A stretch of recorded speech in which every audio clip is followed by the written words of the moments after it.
welcome to our final meeting of the Faculty Academy for Teaching in Non-Traditional Fields.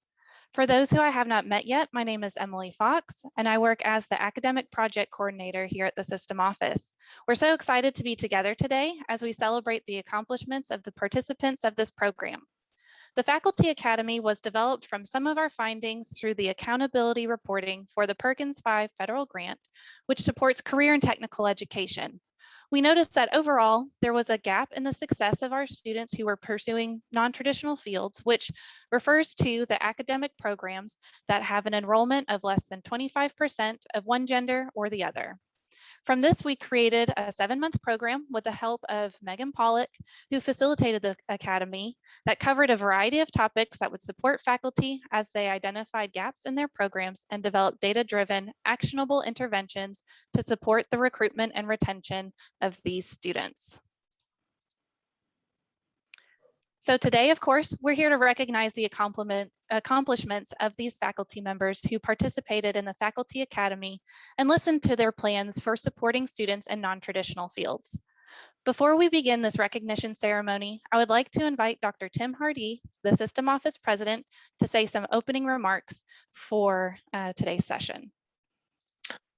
Thank you, Emily. I appreciate you leading in with that. And let me just start with congratulations for those of you on the call for your commitment to professional growth in this area of teaching in non-traditional fields. I received some information from Dr. Sumter, 17 different faculty members representing 9 colleges. And I think it's interesting that really on behalf of our system office, our presidents of our colleges, the state board for our system, and your local area commissions, I just want to say thank you for your commitment to excellence. I also had a chance to talk to some conversation, and I'd like to thank Dr. Sumter and her staff. These things don't happen without a lot of hard work taking place, and I think this is just an opportunity for us to let them know we appreciate their efforts as well. Obviously, the conversation here is about diversity, equity, and inclusion. Dr. Sumter sent me the program for today, and I took the time to read through the bios for each of you that are participating. Obviously, an interesting group, outstanding faculty member of the year, lots of former high school and elementary teachers, published authors, electrical engineers, over 50 years of teaching experience for one person. I like the phrase that someone used, molding the next generation. And really folks that are just have transitioned from careers in the private sector to teaching in our technical system. I know that Dr. Pollak's going to speak for a minute after me, and I like that in her bio, she shifted her focus from widgets to workshops. But the most interesting part to me was her last statement on her bio that says, "Let's work together."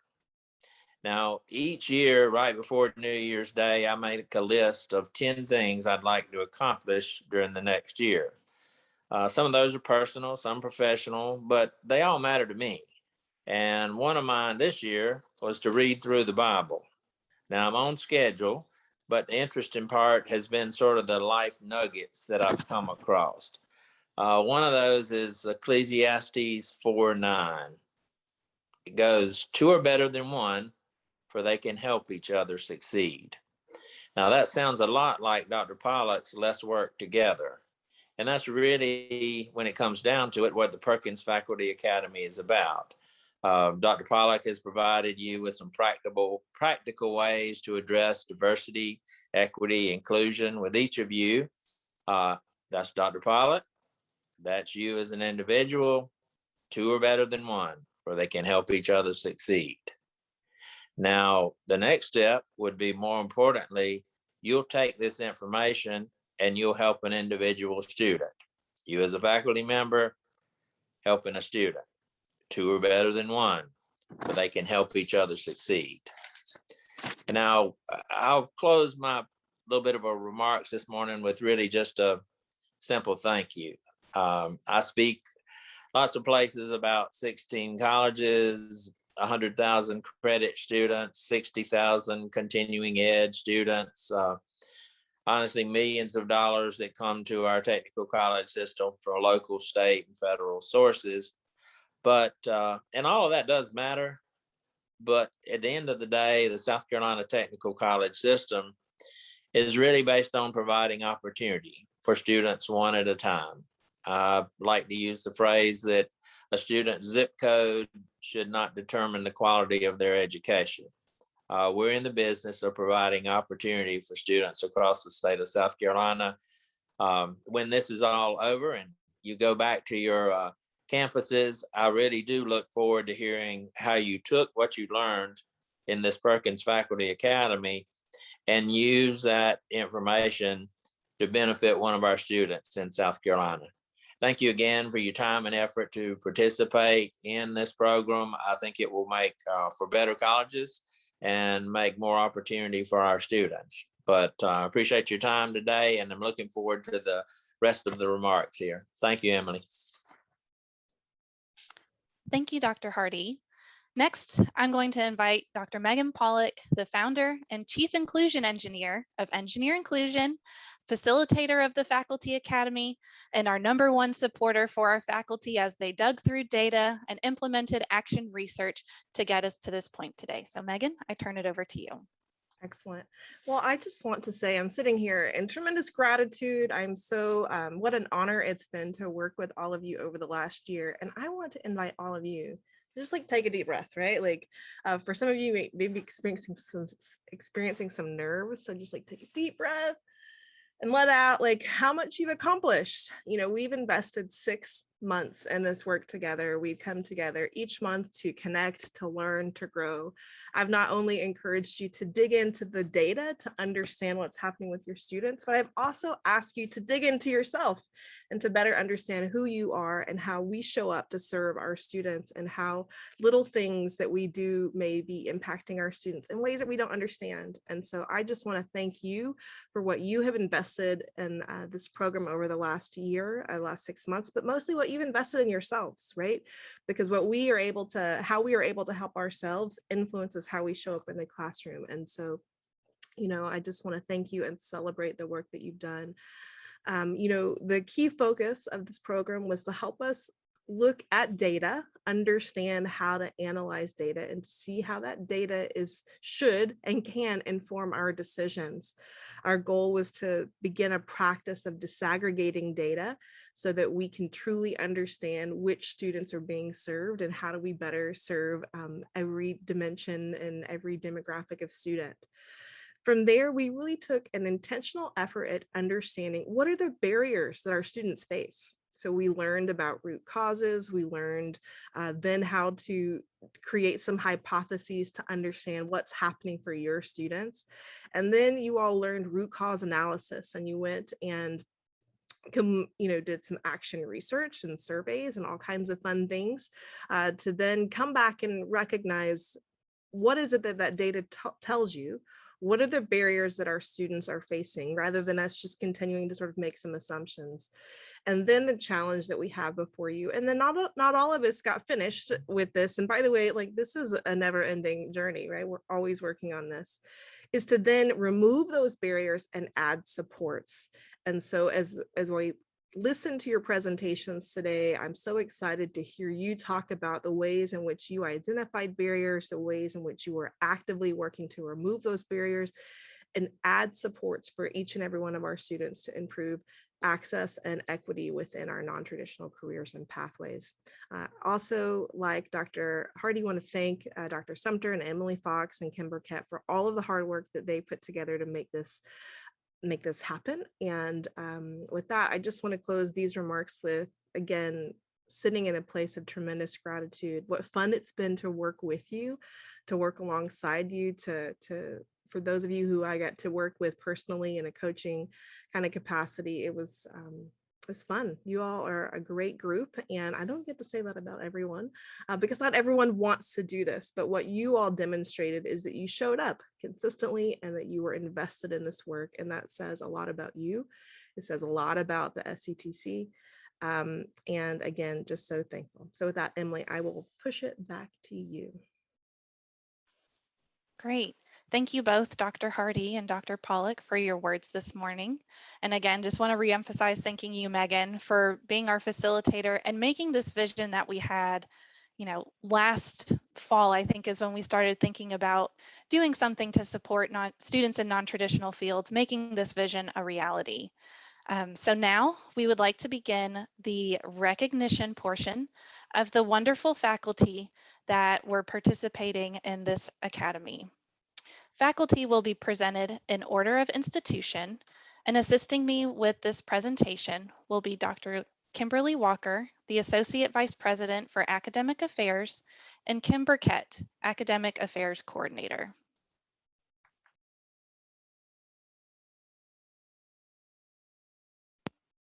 Thank you, Emily. First, we recognize Joanne Mack. Joanne is a computer technology instructor for the Department of Business and Computer Technologies at Florence Darlington Technical College and a lead instructor. She was recently awarded the 2020-2021 Outstanding Faculty of the Year. Before working at Florence Darlington Technical College, Joanne was a computer programmer for the Carolinas Hospital System, where she was awarded the 2013 Employee of the Year and a web applications manager for a private firm. She earned her associate degree in computer technology at Florence Darlington Technical College, Bachelor of Business Administration in Management Information Systems at Francis Marion University, and a Master of Business Administration with a dual concentration in Computer Information Systems and Management from the University of North Alabama. She enjoys spending time with family, and Joanne's favorite motto is, "You cannot change the past, but you can change the future." The lesson Joanne learned was that our students are not broken. As instructors, we should focus on changing systems by removing barriers and increasing support. Focus on changing the factors you can control. Congratulations, Joanne. Next is Christopher Gillespie. Christopher began his career in healthcare in 2000 when he earned an emergency medical technician certification. In this role, he worked to support law enforcement, gaming officers, volunteer firefighters, emergency medical services, and in the emergency room. In 2008, Christopher earned his RN degree from Metropolitan Community College, Penn Valley, which launched his career as a nurse. He worked in several areas, including oncology, ICU, and the psychiatric ward, eventually working his way to a leadership position as the Director of Inpatient Medical Services at Truman Medical Centers and the Director of Medical Telemetry at Davis Regional Medical Center. During that time, Chris earned a dual master's in nursing and business administration, focusing in nursing administration from the University of Mary in 2010. Chris works as an associate professor at Horry Georgetown Technical College and has been an instructor there for a year. He has a wife and 2 daughters, one of whom is beginning her nursing program at Horry Georgetown Technical College. From his participation in the Faculty Academy, Christopher learned that often our preconceived notions about metrics can cloud our vision on what to focus on. It is important to look at data before developing a hypothesis. Congratulations, Christopher. Next, we have Marion Nurse. Marion is an instructor in the Administrative Office Technology program in the Business Department at Midlands Technical College. She earned her Bachelor of Science in Business Education from South Carolina State University, a Master of Education from the University of South Carolina, a Master of Science in Educational Computing from Baruch College of the City University of New York, and a Graduate Certificate in Higher Educational Leadership from the University of South Carolina. She has worked as an educator for over 45 years in a variety of roles, including high school teacher, 2-year college instructor, department chair, and department director. Marion has been a full-time faculty member at Midlands Technical College for 20 years.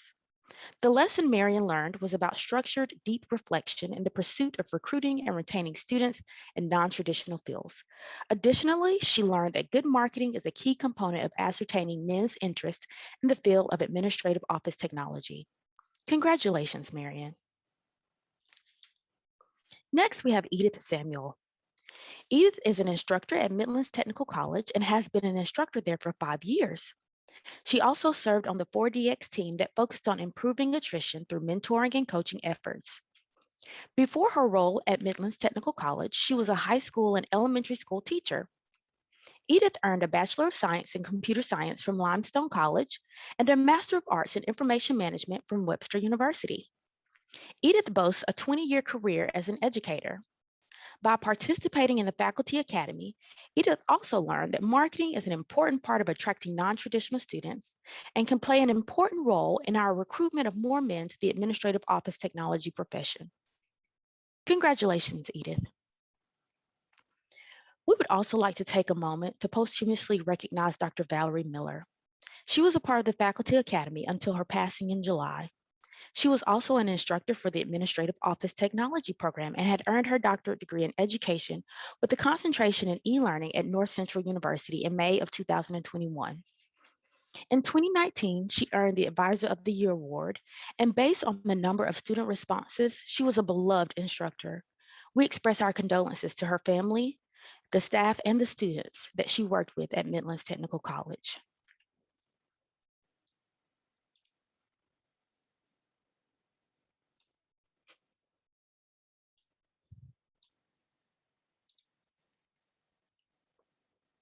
Kim, you're on mute. Sorry. Thank you, Dr. Walker. Next, we recognize Dr. Sharice Jackson. Dr. Jackson worked as an electrical engineer for an architectural and engineering firm prior to her tenure in higher education. She is also a licensed professional engineer in South Carolina and North Carolina. She began her career in teaching as an instructor and program coordinator for the mechatronics and industrial maintenance technology programs.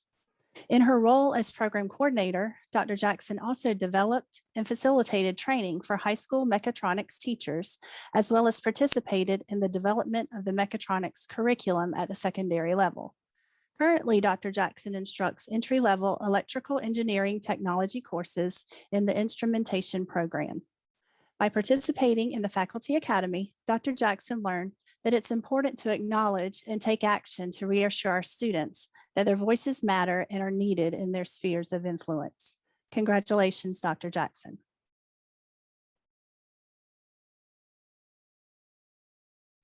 Laura Boone is a South Carolina native who started her career in healthcare at Piedmont Technical College, where she is now an instructor. She has 14 years of experience in ultrasound and is registered in diagnostic, cardiac, vascular, abdominal, obstetrical, gynecological, and breast ultrasound. Laura was also the inaugural president and chairman of the board of directors for the South Carolina Society of Echocardiography and continues to serve as a board member today. She has published chapters on clinical echocardiography, has been a guest lecturer at conferences, and was part of a team that was recognized by the Piedmont Technical College Area Commission as Innovative Team of the Year for their work on the soft skills team. From the Academy, Laura learned that the strategies we incorporate for supporting and recruiting students must be data-driven, evidence-based, and measurable. Congratulations, Laura.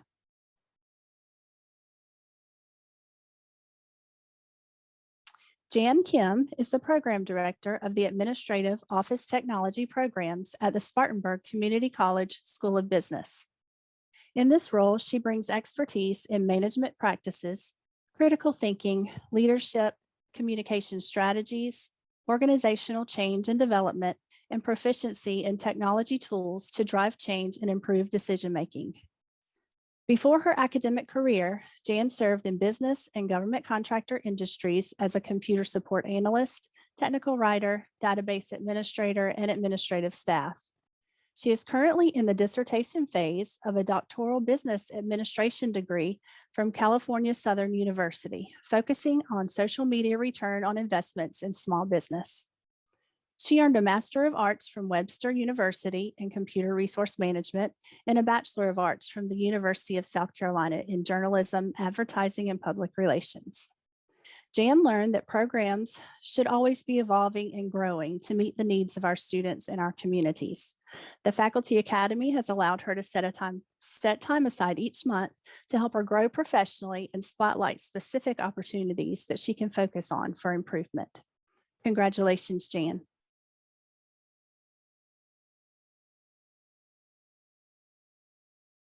Kathy Locke has over 50 years of teaching experience, which she brings to the classroom at Spartanburg Community College.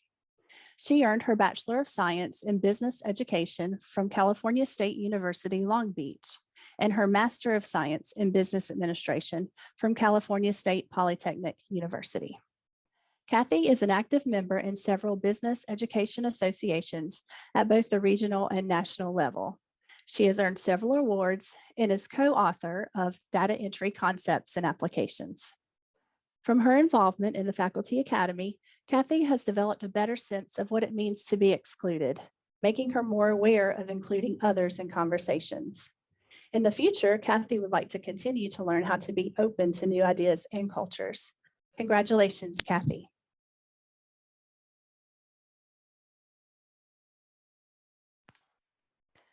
Thank you, Kim.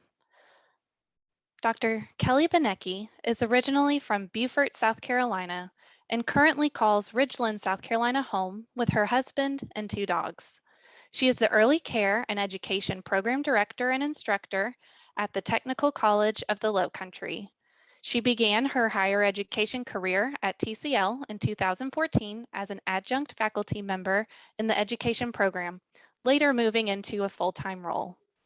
Kelly's takeaway from participating in the Faculty Academy was learning how the early care and education program and community sees the industry through the career and parents lens. More attention and efforts in engaging in conversation with the community, current students, and sharing career options with the community are needed. A strong message to share how understanding the positive impact men can have on our youngest learners is critical for this change to occur in the profession. Congratulations, Kelly. Laura Mclean has been the Medical Assisting Program Director, Practicum Coordinator, and Instructor at Tri-County Technical College since 2013. She has degrees in both medical assistance technology and nursing and practiced for 25 years before moving into academia. Her specialty areas are obstetrics and gynecology, family practice, long-term care, hospice, and hospice management. She loves teaching and takes great pride in molding the next generation of medical assistants with a strong work ethic to give compassionate and holistic care and professionalism. She is married 31 years to her 7th grade sweetheart, Brian, has 2 grown children, Haley and Jacob, and 3 grandsons who are her pride and joy, Cohen, Briggs, and Connor. Laura has enjoyed this academy and thanks all those who have made it possible. Her biggest lesson from participating in the Faculty Academy was learning about and implementing the root cause analysis and action research. This will benefit both her and the future of her program. Congratulations, Laura. Kawana Bracket is currently the Department Chair of the Administrative Office Technology Department at York Technical College. Prior to her advancement to Department Chair, she served in various roles at the college to include AOT Program Coordinator, Full-Time Instructor, Supplemental Instruction Coordinator, and Corporate and Continuing Education Program Manager. In addition, she has over 18 years of experience in training and development, human resources, and program development. So she's had roles as an instructor, training and development director, program coordinator, facilitator, and business developer. The Faculty Academy allowed her to complement the work being done at York in addressing equity gaps. Her participation provided a better understanding of those gaps and presented strategies that they can implement to create an inclusive climate and make cultural shifts that can enable students from underrepresented groups to achieve student success. Congratulations, Kawana.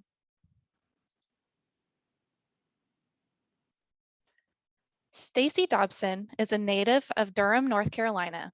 She holds an undergraduate degree in Management Information Systems and Master's of Science degree in Computer Information Technology from Winston-Salem State University.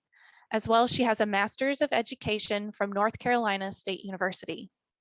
She has over 16 years of experience in education in both K-12 as well as higher education. She has served as a teacher, academic facilitator, testing coordinator, and career and technical education department lead. Her educational philosophy has been shaped by her many years of teaching. Stacy appreciated learning how to conduct a root cause analysis and implementing the strategies that can increase success, retention, and graduation rates. Congratulations, Stacy. Jasmine Smith was born and raised in St. Louis, Missouri, and now resides in Charlotte, North Carolina. She has over 18 years in education, beginning her career in K-12 and now teaches at York Technical College. It is her vision to embrace, cultivate, and enrich the lives of all students. Educating tomorrow's future has always been a passion, and she loves every moment. By participating in the Academy, Jasmine learned that marketing for the AOT program did not align or reflect the proper perspective of the program, which has supported the stereotypes and biases of men's participation. Through the Faculty Academy, the AOT team had the opportunity and time to brainstorm and develop strategies for change. Congratulations, Jasmine. And lastly, Kelly Ware grew up in Edgemoor, South Carolina, and went to Clemson for her undergrad in microbiology and medical technology, which is now called medical laboratory sciences. She continued to the Medical University of South Carolina in Charleston for her master's in clinical lab. Kelly has worked in the field in all areas of the lab for hospitals and reference labs for 17 years before transitioning to teaching 5 years ago. As an education coordinator in the MLT department, Kelly teaches microbiology, clinical chemistry, urinalysis and body fluids, immunology and serology, and parasitology, as well as basic laboratory techniques in the medical assistant curriculum. Her interests are college football, true crime, singing, and listening to podcasts. Kelly also enjoys serving in her church and local community center. She also is a part-time real estate agent with her husband's family business, Ware Land and Timber in Rock Hill. One of the major takeaways from the Faculty Academy Kelly had was the lesson to value diversity in all aspects of life, but particularly in the classroom where she can make the most impact. She learned to let her students know how much their individuality and differences are valued, and to always get feedback on how they think she can make things better from a teaching and learning standpoint. So of course, we here at the system office and Dr. Pollock and everyone here online with us today would like to congratulate you all as faculty who participated in and completed the Faculty Academy for Teaching in Non-Traditional Fields. You know, sadly, we are doing this virtually, and if we were in person, this is when we would be handing you your certificates. But at the very least, you all as participants, you can anticipate receiving one from both the system office and from Engineer Inclusion. Additionally, we are providing our participants a booklet of resources that's been put together by Megan of all of the resources and guides that we've used throughout the Academy. So that way you can continue implementing this process.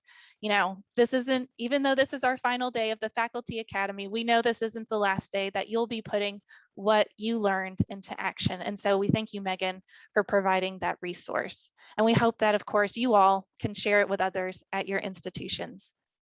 Again, congratulations on your accomplishments.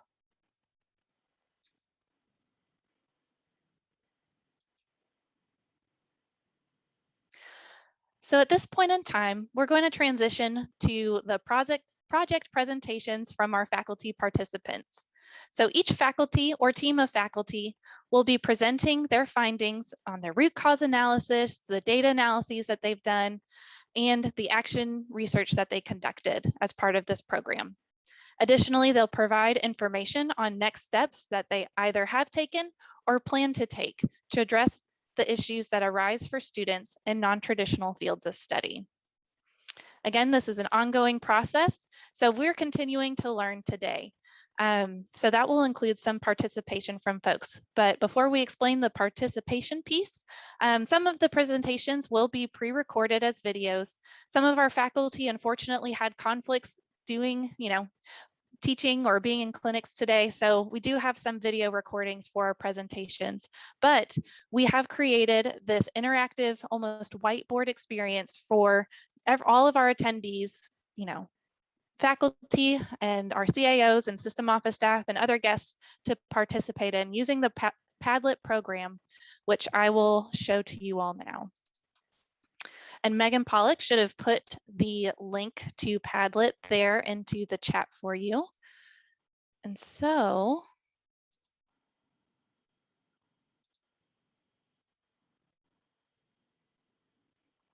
you should now be able to see the Padlet. So what our plan is, as you can see, there's an instruction column.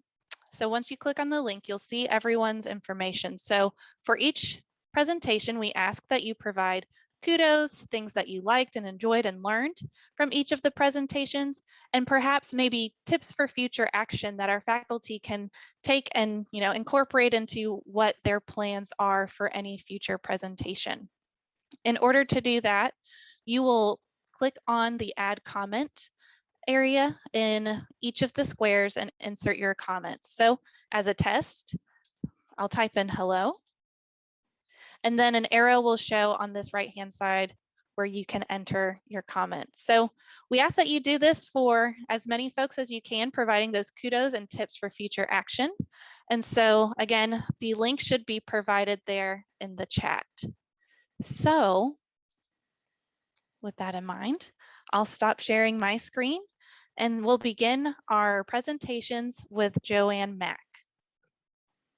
So Joanne, you can share your screen whenever you're ready.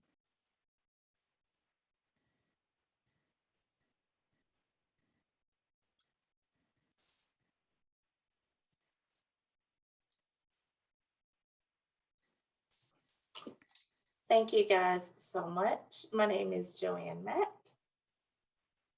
and I am a computer technology instructor at Florence Arlington Technical College. And my focus with the South Carolina Academy for Teaching in Non-Traditional Fields was increasing enrollment of female students in computer technology programs. And what we found, of course, is what we knew. Historically, males outnumber the females in our computer technology programs. And even now, when we look at our current existing data, our females only represent 29% of our senior class, and the males are 71%. Our current freshman class coming in, the females are 14% and the males are 86%. So the question we wanted to ask is why? Why is this happening? And why are females not enrolling in our computer technology programs? Okay, so I came up with a few theories, but I conducted some action research to obtain the actual facts to figure this out. I did 2 surveys. One survey was a computer technology interest survey, and that survey was given to students from all different majors. And the other survey was a computer technology student survey, which was only given to computer technology students. And this is what I learned from the interest survey. In terms of marketing, 85% of the students surveyed said yes, that they knew computer technology courses are offered here at Florence Arlington Technical College. And 75% said that they learned about the different majors through our college website. The survey also showed that females were less confident in their abilities to complete course requirements for computer technologies. And the females who took computer technology courses prior to college reported that they only had a basic computer course or they took keyboarding. In terms of general knowledge, it showed that the females knew less about computer technology occupations than the males. But after reading descriptive details provided in the survey about the different fields of computer technology, those females showed a higher interest and they wanted to learn more. The results from my second survey, this survey, of course, was only given to our computer technology students. I had participation from 13 males and our 6 females. And 100% of the females said that they feel comfortable in our program and in the classroom environment, and they feel as though they do belong. What was so shocking is that 83% of them said that their favorite were the programming courses. So that stood out the most. 67% of them said, yes, we want more programming courses added. and 83% said that we wish some of those courses were offered online. But overall, with the male and the female responses, 100% said that they feel that everyone was treated the same, regardless of gender, race, ethnicity, or age. 100% said that they are confident they can use the skills that they've learned. And 100% said that they're confident they can also get a job in their major. All of them said that they would recommend our programs to others. Okay, so based on all this data that I obtained, I came up with a few strategies to help remove some of these barriers that were revealed during this survey. First, marketing. We should showcase successful females in our computer technology field, and we need to establish a stronger web presence, especially since most of those who were surveyed said that they checked the website to find out what we offer here at Florence Arlington Technical College. So we need to improve our web presence. Secondly, information. We can have seminars or information sessions about computer technologies and have female presenters and role models giving these seminars, because a lot of the students in the survey said they didn't know much about computer technology fields. Okay, so we need to get the information out, and we need to get the correct information out, because they did have low self-efficacy, which meant that they did not feel confident taking, that they were successfully complete the computer technology courses. But if they get the correct information, I think that could change. And thirdly, collaborative recruiting. We should increase our collaboration between our college recruiters and computer technology instructors. We can review and continue our articulation agreements that we have with our high schools. That would help with that early exposure, and participate in career fairs, which we already do, but we should continue participating in those and reaching out to our high schools and participate in other community events so we can reach them while they're young before they graduate high school. And lastly, I have course offerings and curriculum modifications. Our current students said that they enjoy our program, they love our programs, but the females said that they were interested in more programming. And right now we do have a degree and an associate's degree in network systems management and certificates in fundamentals of networking, advanced cybersecurity, and essential web development. But if we could somehow incorporate more programming into the program, or even come up with some type of programming program, that would help remove some of those barriers and give those female students more of what they are looking for. Overall, I thoroughly enjoyed the Faculty Academy. I absolutely loved it. I learned that our students, they are not broken, but our systems are, and we can implement those changes that will remove some of these barriers that the students face and increase interest in our programs. Thank you guys so much. I really enjoyed it.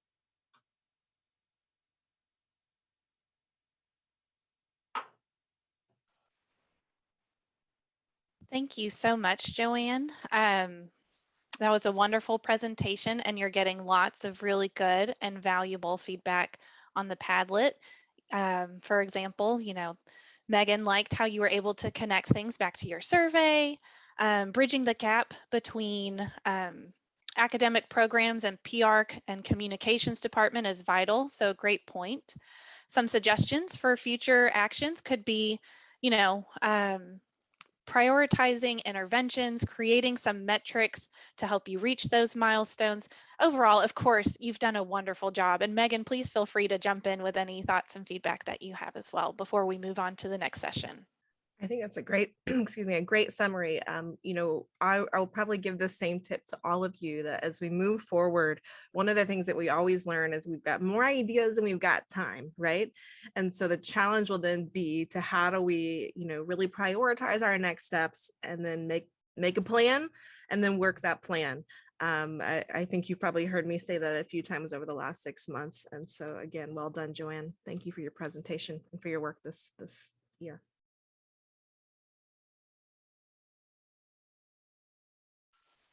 All right. Again, thank you, Joanne. And please take the time to look over that Padlet. And so we will move on to our next presentation. It is a video recording for Kelly Binnecki and early care and education. So we will watch that together now.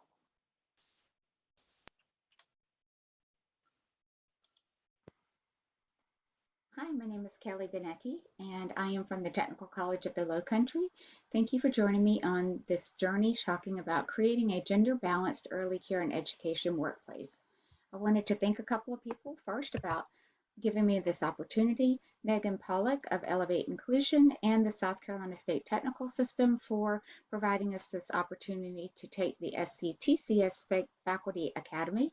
I also wanted to thank those who participated indirectly in the survey that you will hear about a little bit later. The problem statement or issue that I had found in my exploration during this time was the gap of male educators in the early care and education field were of significant concern. Some of that gap, we looked specifically at demographic groups that included gender, race, socioeconomic status, disability, English, and English language learners.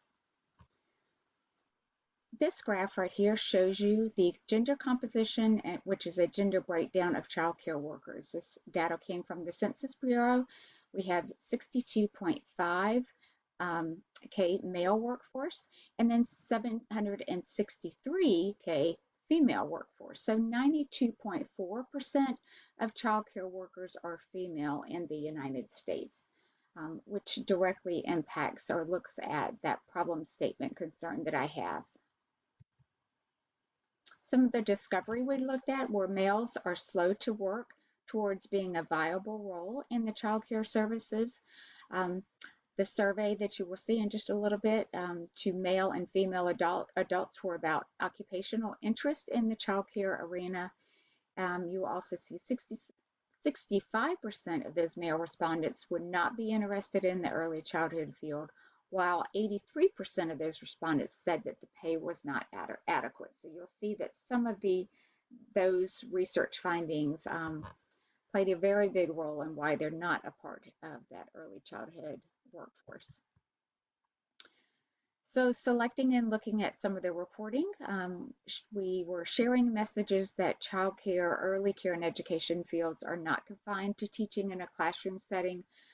This is something that I wanted to, I've often thought about. I've actually changed my program a little bit to let my current students, although I do not have any male students in my program, wanted them to see that the early childhood field can move out further than the classroom. It can be one that working in children's libraries and maritime museum, any type of museums that might have early childhood museums, children museums, things like that, or even parenting programs. A strategy used during this time was surveying males and females. So I wanted to gain that unbiased picture of what each gender sees as appropriate career options in childcare. I also conducted a SWOT analysis, and you'll be able to see that in an upcoming slide. This is one of the 3 questions that I asked for in the survey. Of course, where I received this information, the survey went out through a social media trend, and I had sent it to friends. I'd also sent it to childcare professionals that I wanted them to be able to send, whether they could, take part in the survey, or they shared with some of their friends or colleagues, that we can kind of get an idea of what the male and female, that unbiased result would look like. One was, the first question out of the 3 would be, would you be interested in a career in early care and education? So these were the answer options. We had yes or no. 1 male said yes, 6 females said yes, and then the remainder said no. So we had 10 that have responded for those. So that was 35% said yes with that. And this was a response count of 7 and then 13 for the males. This is another question, and I apologize that you can't see that top screen a little bit. Oh, there we go. Choose all of the reasons you would be interested in a career in early care and education. So this was a variety of different options that they could choose from. And you'll see that reasons, whether it be from income to I like teaching to I want to make a difference to my friends think it's a good career for me. So these were the male responses, and then the female responses. This is provided the percentage count. And then our third question was, choose all of the reasons you would not be interested in a career in early care and education. So these were the answer options that they could mark off, as many as they wanted to choose from. Majority for the male respondents were, it doesn't pay enough, they don't like the hours, they don't understand children, the job is too difficult, I know someone who does that type of work and doesn't like their job. And then some of the female respondents were, I don't like the hours, I don't understand children. I know someone who does that type of work as well. This was the SWOT analysis I was talking about. So looking at internal and external factors, those factors that were strengths or weaknesses, which would equate to would be helpful or harmful.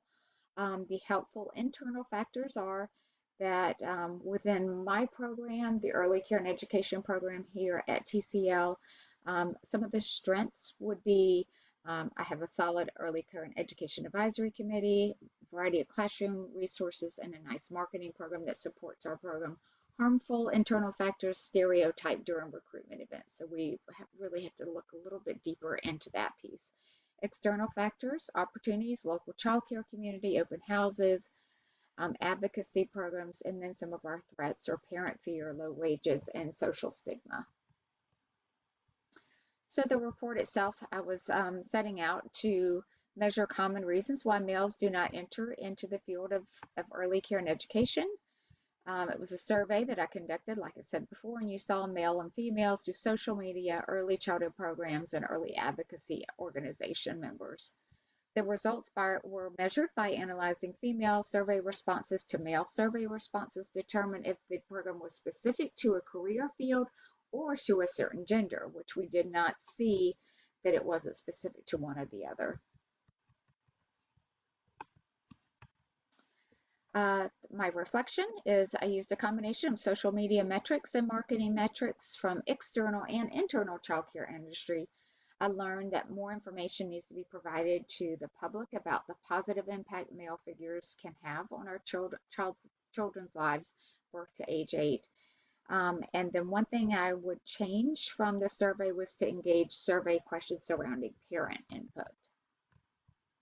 My report itself would be to share content reflective of male and female figures in all media submissions, educate current students on impact of positive role models in the classroom, educate communities on low wages in childcare, and to help the current childcare community see what a large disparity of profession has made between the male and female employees in the industry. So I wanted to thank you again for this opportunity. Again, my name is Kelly Binnecki from the Technical College of the Low Country in Beaufort, South Carolina. Thank you.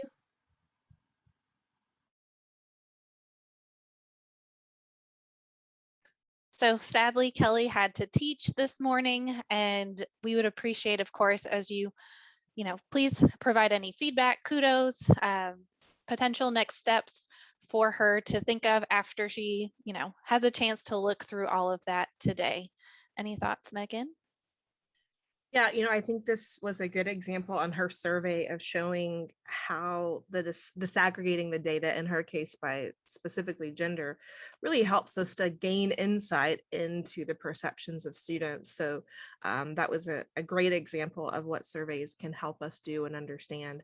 And I think as many of you may have, the challenges that you may have faced is getting participation in the survey. And I know her numbers weren't huge, but they still give us some insight to begin to recognize some of the misconceptions and areas for growth and opportunity to improve messaging. So that's a great example that Kelly had. Thank you, Megan.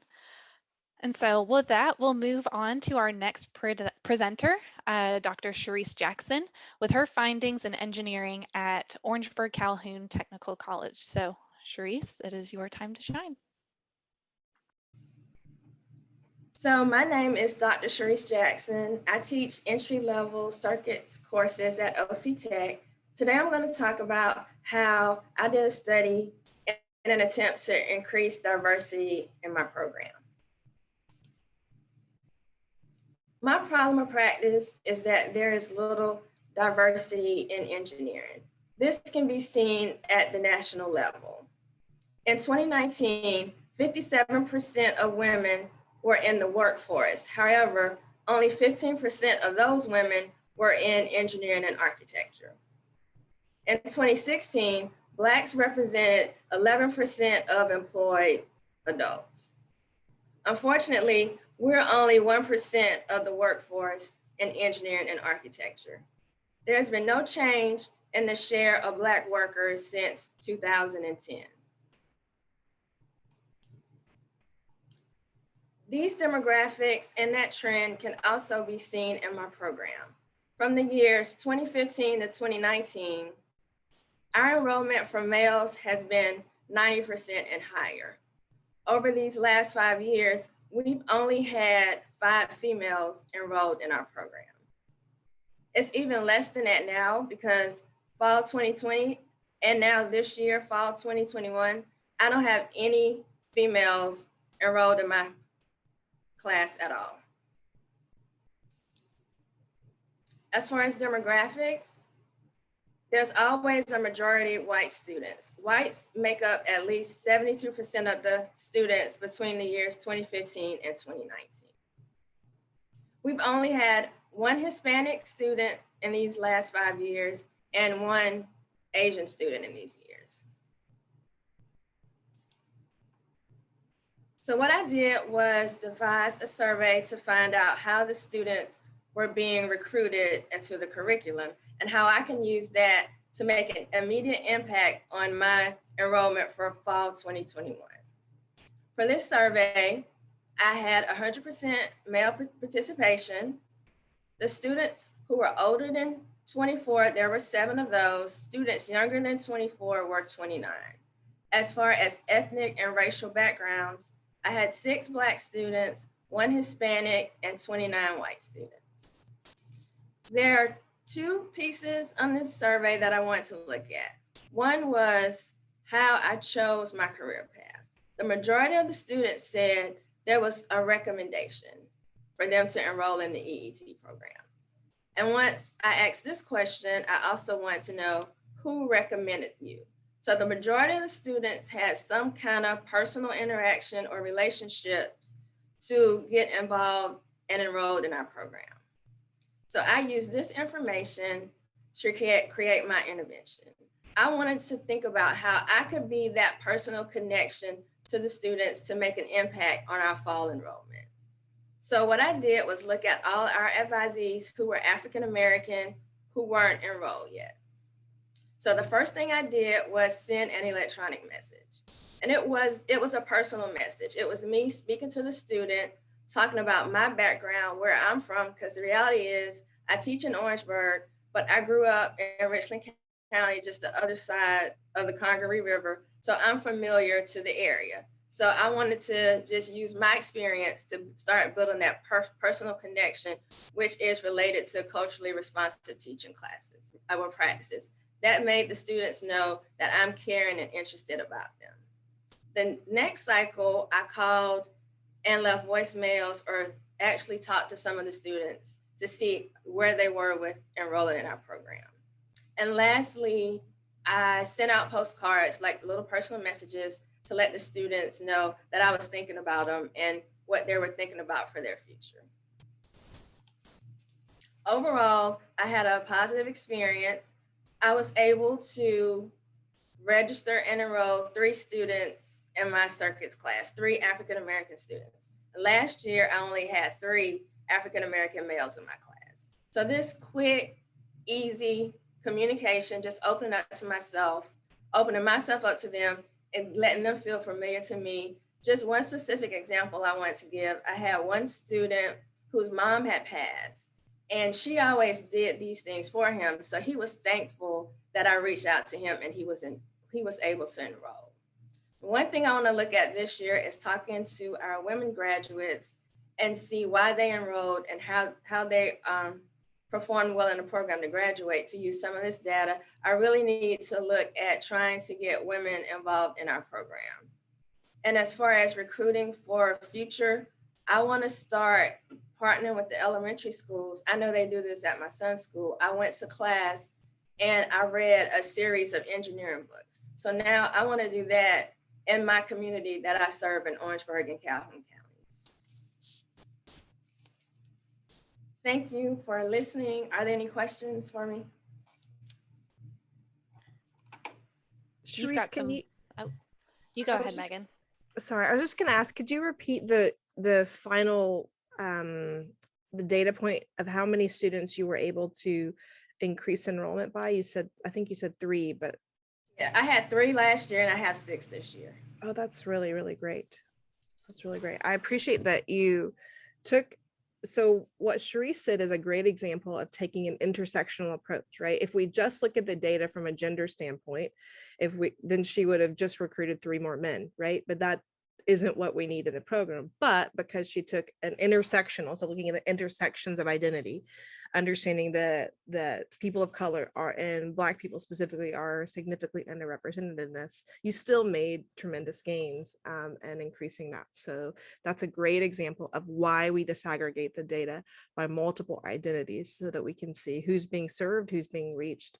And again, I made a note on the Padlet, but really pleased to see that you made a connection to culturally responsive teaching, because one of the number one ways to recruit students in these pathways is the personal touch, and you had a great examples of that. Really nice job. Thanks. Yeah, and you're getting wonderful feedback on the Padlet, so please be sure to take a look through that. But I do like this one response. It's anonymous, of course, for like a tip for future action, is thinking about potentially career specialists at the K-12 institutions who may be able to assist with some of those reading experiences. That sounds like such a wonderful idea. And so hopefully, please help to all of our presenters make those connections for potential future action. And so, I commend you for doing that. It was it's time consuming work to, personally reach out and do that for students, but I'm so happy to hear that it was successful for you all in recruiting Black women, period, it sounds like, into your program. So thank you so much, and congratulations, Sharice. So next, we are going to shift to our administrative office and technology folks from Spartanburg Community College. We have Jan Kim and Kathy Locke. So at this point in time, if you ladies would like to get your presentation uploaded, we'll get started when you're ready.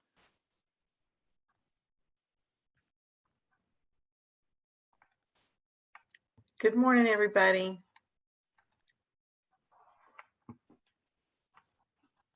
Good morning, everybody. I'm Kathy Locke, along with Jan Kim, and I wanted to just thank everybody that helped us in this endeavor. It was quite an interesting project. Both Jan and I decided that we were interested, we were curious as to how we could improve our program and meet the needs of students in our area. And I'll just say this semester and next year, we have such an opportunity because the tuition at Spartanburg Community College is free. So as I've looked through my classes, I have even more males this time than I've ever had. So this has been quite an opportunity. And I think we will take the data that we've learned and apply it to this large group of students that we now have in our program. We are going to first start by showing you the statistics that we came up with. We have quite a bit of data about different surveys that we showed. We went through all of our programs. That's AOT, AOT legal, AOT medical, medical demographics. And then Jan, you're going to be discussing the average demographics. We didn't want to go through all these charts with you, but we wanted to show the data that we have come up with. So Jan, take it away. Thank you, Kathy. We, and starting out for this project, we wanted to pull some historic data from our past students. So we looked at between 2016 and 2020, and our institutional effectiveness group shared some data with us in regards to the gender, the race, whether some of our students were first generation. We found in the past that there's some obstacles for first generation students as well. So we compiled that together, and we reached, this is the average of all of our programs for those past 5 years. So we looked at the raw data, and from that point is where we wanted to, from that exploration, we wanted to move forward what was some of the objectives from the data that we encountered. And immediately we recognized that we were seeking more males in the AOT program. We can tell that from the classroom composition and also again from some of the data that we received. In addition, just in discussion, we wanted to analyze some of our publications and printed materials. We realized that there was lots of pictures of women in the program. So we wanted to kind of expand and include some images and some likenesses of other men in the program. So also another objective was to identify the perceptions of the program and any documented biases that we had regarding projects that we're doing, you know, the male role as an administrative professional. And then throughout this process, we want to examine those gaps for the demographic groups, gender, race, other things that rise to the top that we want to address as part of our quest for diversity and inclusion. So again, initial data revealed that very few men pursue administrative careers, administrative professionals, and this was the topic for our initial investigation.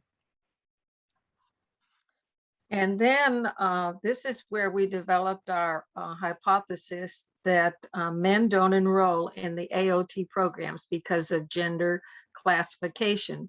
So we were able to brainstorm this. Besides Jan and myself, we had Marion and Edith help us as well.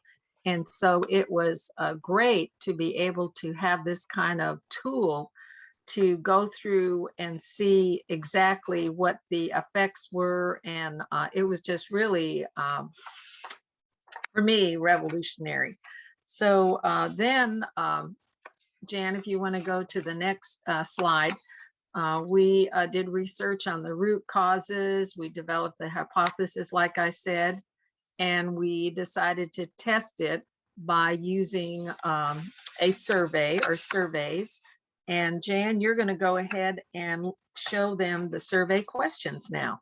Yeah, we talked again, Kathy and I teach across disciplines. So we had included our courses that we managed this summer to conduct some surveys through our online learning platform. And we typically ask some questions about if they would be interested in administrative assistant, some of the reasons for their interest. Again, we want some reasons they would not pursue a career as an administrative assistant, and then of course we were capturing some of their gender identity so that we could reinforce our hypothesis of men not being actively involved in the program. So we did this again because we teach across different disciplines. We did have courses that had some men in there, as opposed to just giving a survey with AOT courses, because again, currently the majority is just women. So from the results of the survey that was conducted, we had a total of 88 participants in that. And again, 71% identified that they were interested in a career in administrative office technology. 19% of those said no, and then there was some hesitation. About 10% of our respondents said that they might consider it. We gathered the gender of our respondents. Again, you can see the large portion were still female. About 19 of our respondents through this summer were male, and then we had a few that did not wish to identify themselves. And so again, in their interest, what would draw them to develop a career as an administrative office professional, to be a part of our AOT programs? It was very interesting to see that the hours and work environment was the majority of the interest, of the draw for these potential administrative professionals for students in the program. And we hope to explore that further and kind of see, you know, what's the specifics of why the hours and the work environment appeals to them. And one thing we didn't do was do a test on or ask about their age. So looking back at this career enticements, I'm really curious as to the hour and the work environment. You know, we were thinking, men don't go into the program because of income and benefits, but really the enticement is the hour and the work environment. And I think that's something that we need to explore to entice more millennial age students into the program. And then finally, based on the survey we conducted this summer, we wanted to acknowledge what were the deterrents, what were the reasons that they would not be interested in participating in the AOT programs or moving on in their career. And again, rising to the top was the salary and a high stress. So I think that brings opportunities for further investigation to see what their perceptions are. The next one was they had no role mentor or expectations of what that career field is all about. Also, they were receiving negative recommendations. Someone mentioned earlier that they know somebody that works in that field and they thought it was hard. And then finally, the next largest feedback about career deterrent was that they thought it required too much education. So these are factors that we want to continue to explore and build on to try and address some of these negative issues. And now we looked at our objectives, and we do want to create an environment where students feel safe and can question the status quo. And we want to be able to ensure that our programs and our communications do not allow for bias. So we're examining our program language to make sure that it recognizes all individuals. And we're going to implement these strategies or interventions beginning, well, we started in the summer, and we're going to continue to build and refine. And then we're going to measure the results through increased and diverse enrollment. And like I said, we have a wonderful opportunity now because we have so many more students that we can reach out to. And now Jan's going to finish us off here with the lessons that we've learned. So again, we appreciate the opportunity to be part of this. This was definitely a refresher in culturally responsive teaching, and we've benefited from that to readdress that. We want to look. Some of our lessons is to continue to look at our publications, our addendums, our assignments, and even our overall pedagogy to evaluate and perhaps redesign so we can be more diverse and inclusive of gender, race, and even accommodating some of our disability students. We want to recognize and overcome any unconscious bias that allow us to be more objective. We can make more diverse and inclusive decisions for our programs and for our students. And then we want to focus on the students adding value, what we can learn from them, getting feedback from them on how to make our programs better and what they're looking for. Again, on teamwork activities to build their skills and to make the program needs unique to what they need to build on. And that's a lot of lessons learned, and we're excited to continue and build on what we've accomplished these last months with our faculty teaching program. Any questions? I want to give a couple of comments. So first of all, I really love your objectives, that slide with the target. You know, I think that is a great takeaway of our efforts to want to create those safe environments where students can challenge and question the status quo, and certainly to do everything we can to reduce bias. I'm also really glad that you were able to look at all of the sort of marketing materials to see where you could grow. I did have one question. So on the AOT career deterrent slide, were low salary and high stress a single option? You had them like as a slash, but it was really high. It was like 20 on that. And I was just I'm going curious back about to that. I was curious what else you learned about, and I had this question on someone else's, but you know, one of the things that we have to understand in all of the data that we've collected is that we're in a global pandemic, y'all. So that slants everybody's sort of view of how we're answering these questions. And so like for the example of low salary / high stress, like I don't know how stressful an AOT job is, but I do think that we know that stress has been remarkably high for many humans over the last year and a half. And just kind of curious, you know, how that affected yours, how it affected even the Kelly Binnecki's when she was interviewing, you know, or surveying students around childcare. When we're thinking about those frontline workers and the experiences that they had and the challenges that they faced. So that's just another thing for you to think about, right? Like the data that you collected is in a really unique point of time in our history. And while it can still inform us, we still have to have that, you know, cause effect question, which is part of our root cause analysis. And as we move forward. So thank you very much. yeah, Thank you. That's a point. Well taken. Yeah. Thank you, Megan. Want to congratulate you both on such a wonderful presentation and some really good findings that I know, and, you know, skills and just a different way of approaching things, or like you said, a refresher in how to approach working with such diverse students, and especially in our non-traditional fields. So I appreciate you both sharing your findings, and again, congratulations. Thank you. And so next we'll move over to your folks that you collaborated with, Marion and Edith from Midlands Technical College. So at this point in time, ladies, you can upload your presentation and we'll get started. Okay, you wouldn't believe we're technology folks here. Once again, good morning, and my name is Marion Nurse from Midlands Technical College, and beside me here is Edith Samuel. Hey. Okay. I want to again acknowledge and mention Dr. Valerie Miller.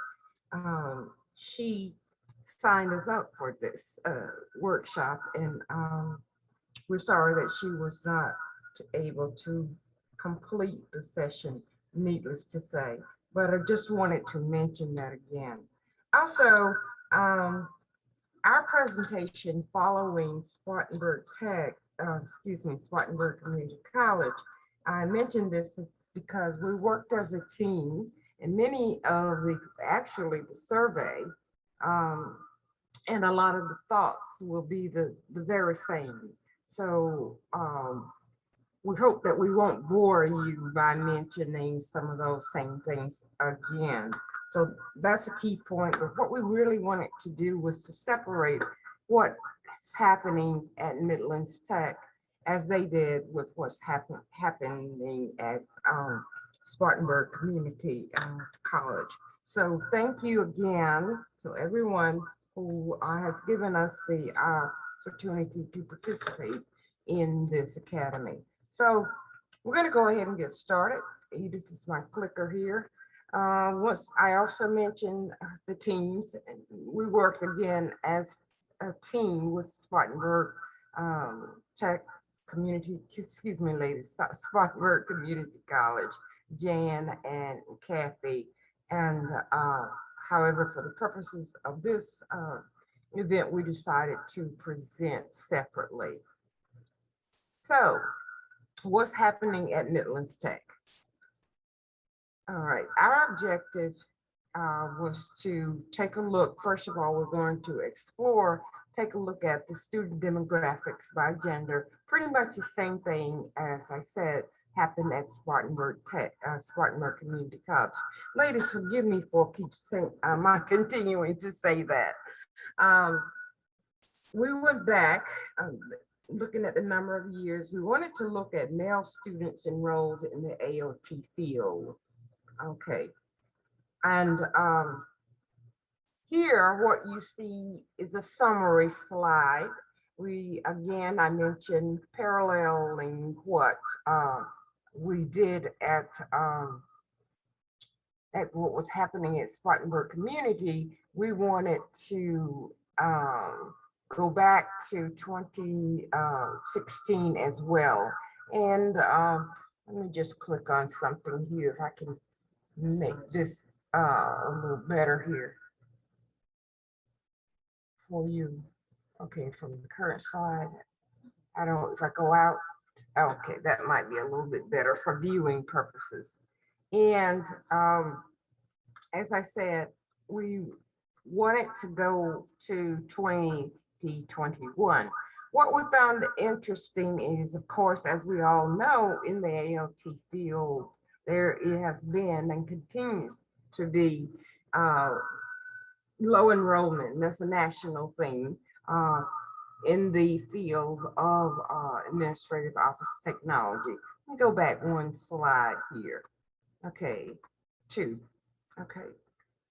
And at Midlands, we have 4 programs in our AOT curriculum. We have the associate degree in administrative office technology, or AOT. We have a certificate in the medical office administrative assistant program. We have a certificate in the office support, a certificate in that program as well. And finally, we have the customer service program. But before we go on to that, I wanted to look at, and if you will with me, the bold lines in bold as compared. Let's start even with 2016, 96 female versus 12. But as we look at this, we thought maybe this is not so bad after all. Okay, not showing here because let me just move on to the next slide then.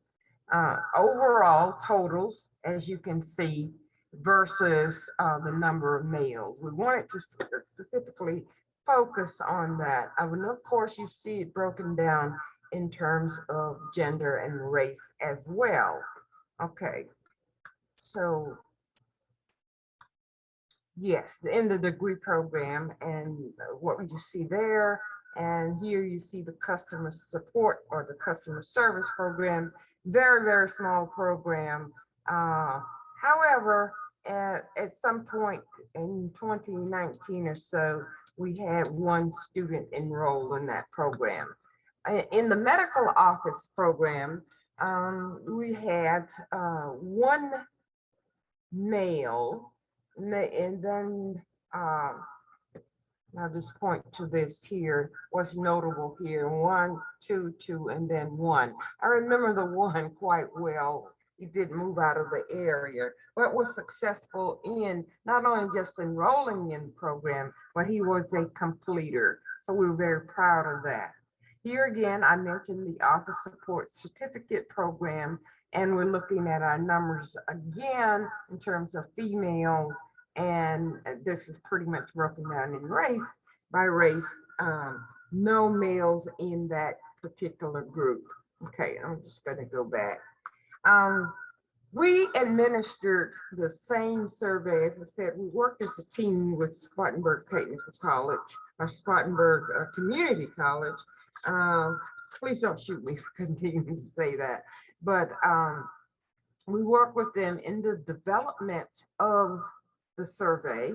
We administered our survey to 77, and Edith is going to talk about that in a little bit more. Here, our hypothesis is men don't enroll in ALT programs because of gender classification. And as Spartanburg community mentioned already, pretty much it is the same as we work on the same premises, administered the same survey, but again, Edith will share some of those results with you. Okay, I'll turn it over to Edith. Okay, we did a survey for our AOT program. We go back to the Discover. Our hypothesis is men don't enroll in AOT programs because of gender classification. And the research we did was a survey for all the AOT students. Some of the survey questions were asked, would you be interested in a career in administrative assistant? As you can see, the chart indicates the green say yes, the no, the blue is no. You got your maybes and you got I don't know. The number of students respond to this survey was 77. Another survey question is choose all the reasons you might be interested in an administrative assistant. As you can see here again, the questions I don't know. So I know someone in the career who likes it. My friend thinks it's a good career for me, and you notice there's no response there. My family thinks it's a good career for me. There's no response there. An exciting job. Then you got opportunity for advancement in hours and work environments. But the incomes and benefit was the highest. A lot of people do not want to come into this field because of the income and the benefits. The next slide continue on with the survey questions.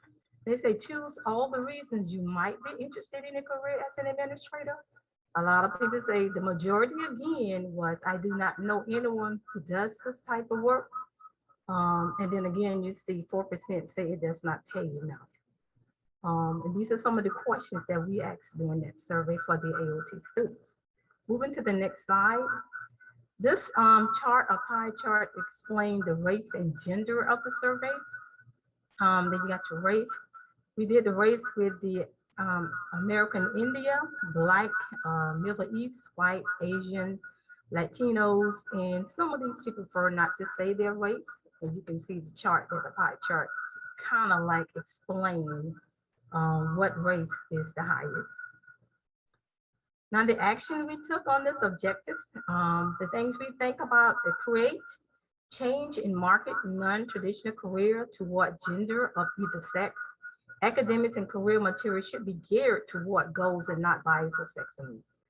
Could also include information about career benefits, salaries, and potential career.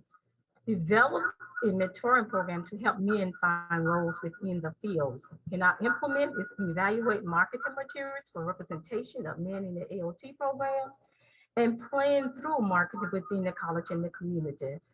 I think people should advertise more men working in the office system technology, like a lot of commercials, things like that, because most women in women in the AOT field or in the office environment is most people in the AOT field in the working environment is females. And the measure will be measured by enrollment of men in the AOT program. That's it. And I just want to add one more thing that we thought about or thinking about doing too. Here at Midlands, we have 2 high school programs, or what we call middle college programs. And we are always encouraged to do presentations in these high school classes. And since these are right here on campus, we are giving some thought to talking to or visiting these classes. One of the expressions I have used throughout our presentations or throughout this experience is that we have to couch or present the program as a stepping stone to men. This is a career that can be you can easily step into other fields, is what I'm trying to say. And perhaps the marketing material can reflect that. And as Edith says, this concludes our presentation.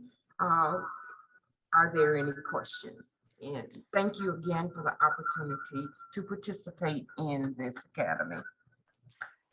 Of course, and want to thank you both for your presentation. In order to stay on time, I would encourage you both to look at any kudos and feedback on the Padlet.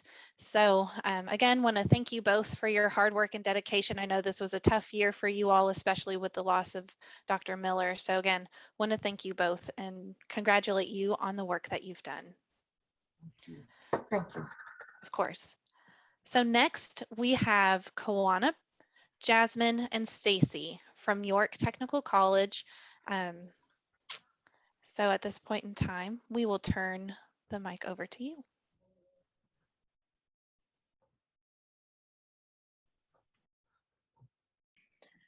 Good morning, everyone. We're York Technical College, and we are the last of the bunch for Administrative Office Technology. We had the opportunity to work with the other colleges throughout the process of this academy, and we enjoyed bouncing ideas off of one another. So we apologize in the forefront for any duplications that you may hear in our presentation, but we did have a common denominator as we were going through the research and researching, is that males in the ALT program is extinct. And we're trying to figure out a way of how to get them more involved in our programs and things like that. So again, we apologize for any duplication. I am Jasmine Smith, and I am an Administrative Office Technology instructor at York Technical College. I'm Dr. Kawana Bracket. I'm the department chair for the Administrative Office Technology. And I am Stacy Dobson, AOT instructor. These are the programs that we currently offer in our ALT department here at York Tech. For the research that we're sharing with you today, we're only focusing on the ALT degree program.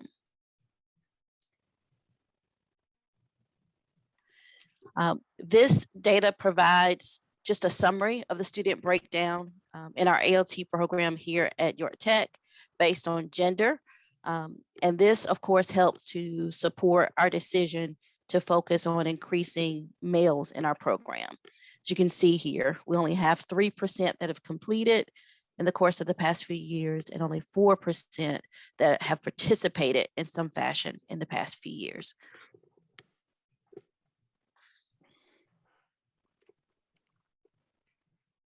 These were our 3 research questions that we looked at doing our research.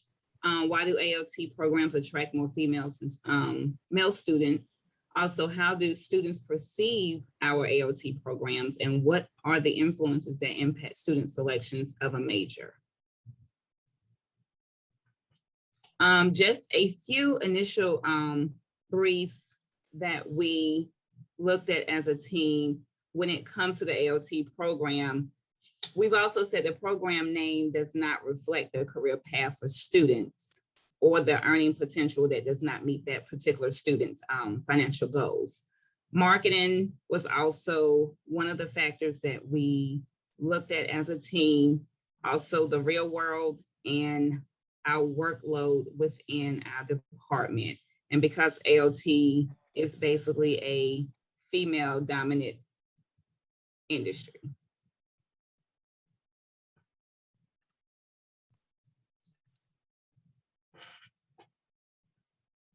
So with the ALT department, when it comes to that earning potentials, like I said before, some of the students may think that the ALT is, of course, the female dominant industry based on the secretarial positions and also the name.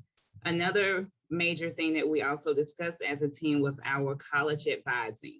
A lot of students, of course, are not advised on our program and know what our program can do for them in the career workforce as a student.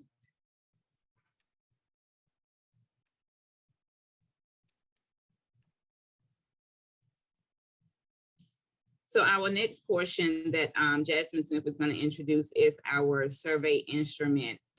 We, of course, work with other teams at the college to conduct the research questions and the data that Jasmine Smith is going to present to you.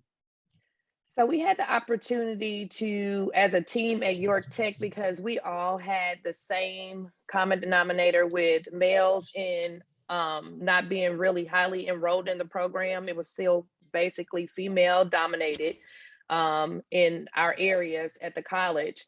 So we all collaborated together and we conducted a survey with the 9 questions that you're going to see here. We had 108 participants, and these are the areas in which we all collaborated with, which is AOT, computer tech, medical lab technology, and nursing. Here are the survey questions here. Here are the 9 questions, but I'll go into detail with them as you see the results. The first question was, what is your major at York Tech? And out of the 108 students who replied back to the survey, what you'll see is that we got mostly responses back from computer science and the nursing industry. However, we do see some from the other majors, but those were the higher percentage that reported back in the survey. Question number 2, in deciding a major, which of the following do you believe are important in deciding a major? And so what you'll see here in this graph is that the top selected respondents influence in deciding their major were interests, career advancement opportunities, perceived work-life balance, salary potential, and gender. And that was interesting to us because in doing this, we know that in dealing with a lot of students in the administrative office technology department, they're really non-traditional students because they are trying to do that work-life balance, family, and all of that. So we know that it's a big deal when deciding a major. Question number 3, which of the following did you use to learn about your current career path? And as you can see here, there were several ways in responses in which students decided on their career path, but the top resources that we can't control in the approach and the focus that directly influenced this question were the internal resources that we felt were York Technical website and administrator counselors at York Tech. That's what we see there. And then some external resources that had high responses were family and friends who are probably either previously attended the college, graduated from the college, and then other internet websites that encourage them as it relates to major selection resources. In question number 4, it answered, which gender do you associate most with the following majors? And so this is the administrative office technology presentation. So in that gender response, we received female 39%, and both genders was 51%. And that was interesting to us because what you'll see here is that, again, the male participation is not there. In question number 5, results from challenges with completion in graduation rates and things of that nature. Let me move this box out of the way. What challenges are you facing that it may influence your ability to complete your current program of study? The top 3 challenges that influenced the respondents of the survey was the ability to complete their programs was trying to work while attending college, financial issues, and lack of self-confidence. And we know that sometimes that the students that are enrolled at community college, sometimes they may have to take remediation courses, so they add on more courses to their workload. And so it lacks their self-confidence, things of that nature, because they're not able to graduate as fast as they think they should. And it's just really pushing them back, things like that. And again, the balance of work and life and the choices that they have, because most of the time the students that we receive, they already have started families, already working. And so what they're trying to do is obtain some type of degree or certificate to retain a higher quality of life. Question number 6, if your major is traditionally associated with a gender other than yours, please indicate if you have experienced any of the following. And so what you'll see here is that different responses that we collaborated about in reference to people being in a heavily dominated either female or male type of career. And what you'll see here that's interesting is that the people that responded, it was none of the above, but what you'll see here is feeling of isolation because of your gender and biases and things like that. So in looking at the survey results from here, being a male in the ALT department that really is heavy concentrated on a female industry that is proposed when individuals are entering that field or career, they feel like there's no relateness. So who am I to relate to if it's all females, things of that nature? And the same way with throwing a female into a heavily dominated male type of career or something like that, where do I find someone that I can relate to? So then it creates some form of isolation, lack of interaction, biases, things of that nature. So it was interesting to see what some of the experiences based off of our respondents to the survey answered. In question number 7, what gender, question 7 through 9, what gender do you identify as? What is your age? And which race, ethnicity do you identify with? And what you'll see here is what you're going to see is, again, female. The respondents was between the ages of 18 to 34. And of course, it was white and Black respondents to the survey. So what have we learned? Dr. Bracket is going to talk more about that.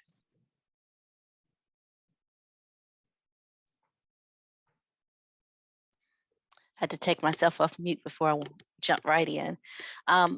What we learned, our initial beliefs regarding root causes were accurate, and that some internal factors were there that we could examine to help make a difference in how our programs are perceived by males. So the things that we determined that we can actually look at and examine to help us kind of gain a better indication of what we can do to make a difference is we looked at the student feedback and that they indicated that earning potential and program perceptions played a major role in them selecting the programs that they chose. So how do we make a difference in that? We understand that the marketing material, both internally here that we put out at the college, and then some of those external marketing regarding administrative office professionals, they kind of reinforce some of those beliefs that it's a female dominated industry. So we recognize the importance of being able to address those in our area to make a difference in getting more males in our program. We also did not want to lose the ability to capture helping to support students who are trying to balance work, life, and school responsibilities. And we wanted to make sure that we evaluated that in our programs and put parameters in place to support those students where needed. So the next slide will show you the areas improvement. Excuse me, I'll take it back. This next slide also kind of reinforced some additional research that we plan to do. It's something that actually came up as we were evaluating the research and looking at what was out there. We came across this article that talks about the current issues we see where males are not enrolling in college, and it's just a general decline across the board. In particular, community colleges are seeing the impact of it. So we plan to do some additional study based on the information that's presented in this article to see if there's some other factors that we may not have pulled out in our survey that could help support making a difference in that area as well. So our last kind of slide kind of gives us an overview of what are some things that we plan to do going forward. We did not get a chance to implement a lot of the strategies that we came up with just based on some challenges that we faced. But these are definitely some things that we think will make a difference in our program enrollment going forward. So the first, of course, is improving our marketing material. That's going to be critical and really making a difference and changing the image of AOT. So our goal is to plan to work with our marketing team to develop a plan. Currently, we have no marketing plan for AOT. So we want to actually develop a plan that will help us to promote that program and change some of the biases that we've experienced because of the current material we use. We also want to strengthen our relationships with our internal partners, in particular enrollment services, because they are the individuals that see our students and speak with our students first when they're making the decision about majors. We want to make sure that they have a better understanding of our programs as well, and they're not continuing to carry on the biases or share those biases with students when they're trying to make a decision. So we want to educate them more on our programs and help them to be able to communicate better to students. And we also, lastly, want to make sure that we have clearly defined what the career path could be for a student who chooses AOT as a degree option. In looking at the material and looking at the responses from our students, we see that there is some room for improvement. We have not clearly defined what are all the potential career paths. So our goal going forward is to try to clearly define that so it's clear to students what their options can be if they choose AOT. And that's our research and presentation in a nutshell. We thank you for this opportunity to share what we've learned, and we'll welcome any questions you have. I definitely want to say great job to you all at York, and congratulations for completing this program and doing such a well-rounded presentation.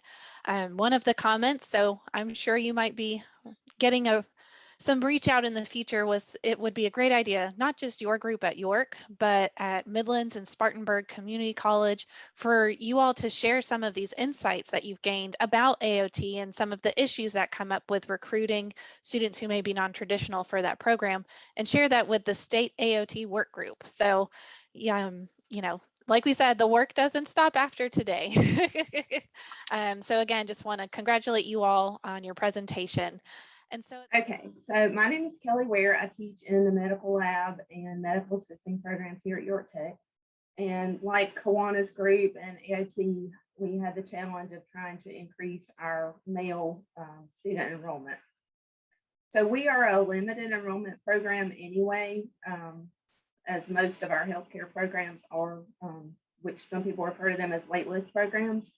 So we only accept around 19 students each year, each rolling academic year, because of limited clinical sites. So that's what kind of limits our numbers. And there are only 2 instructors in our department. But over the past few years, we've not only seen a decrease in just our overall enrollment, but also with males. We've always historically had around less than 10% males for each year I've been here. So just to kind of review what Megan has talked about in the beginning of our process. Sorry, let me move my little bar out of the way. So we had to identify our goal, what we were trying to accomplish, which in our case is to increase the male enrollment rate in our program medical lab. We looked at the Perkins data and pretty much just enforced what we already knew, that our male enrollment rate was very low. Look at our root causes to figure out why these students aren't enrolling, or hypothesize some ways that, or some reasons they may not be enrolling. And then to test that hypothesis using the action research, which we did through a survey, same survey as Kawana did. We all at York Tech did a collective survey. And then evaluate those results and come up with some interventions. So I'd like to thank Laura Boone and Laura Mclean. We worked together for most of this process, and then after we collected our data, we separated and came up with our own strategies.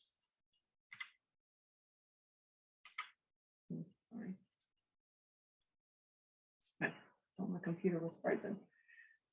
Okay, so the Of course, initial investigation of the data showed that our male enrollment was significantly decreased from, I think it went back as far as 2016. I don't have a graphic to show that, but our just overall enrollment has been down. So if we can increase our male enrollment, we would increase our total enrollment.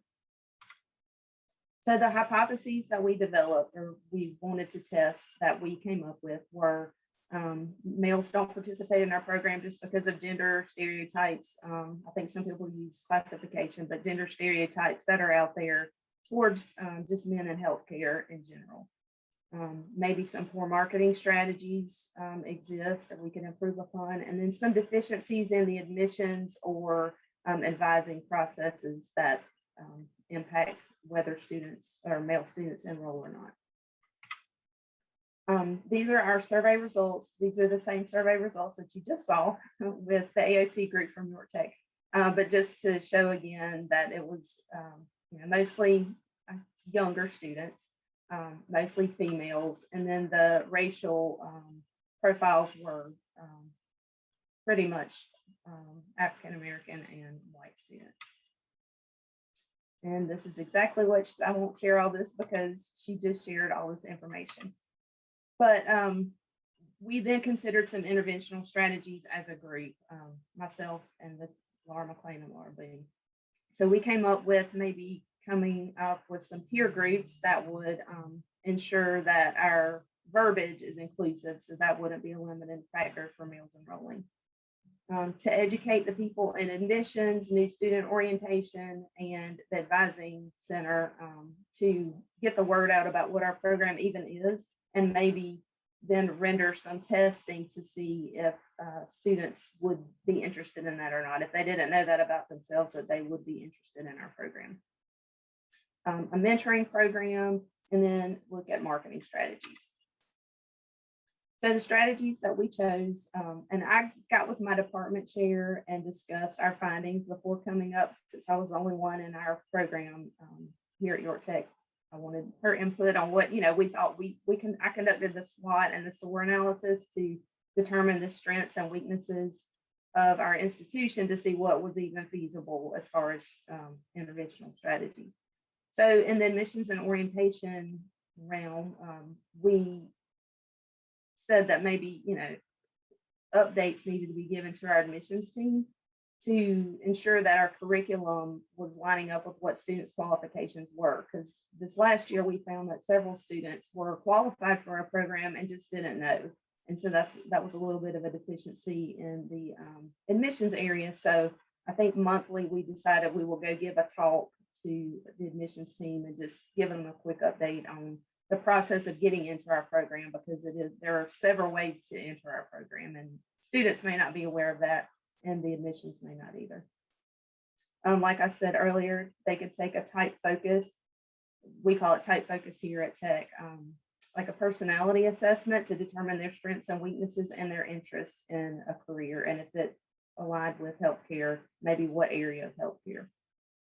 Trainer orientation guides with the correct information for new students coming in that may just be coming in for general studies, give them more of a depth of information to share with students about some of our programs, instead of just walking them around and kind of pointing out where things were, but maybe give them a little more education of the different programs here at York Tech.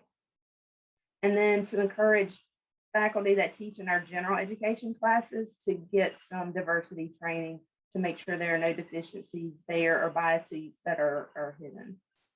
As far as marketing, I feel like there's a lot of work that can be done in marketing here.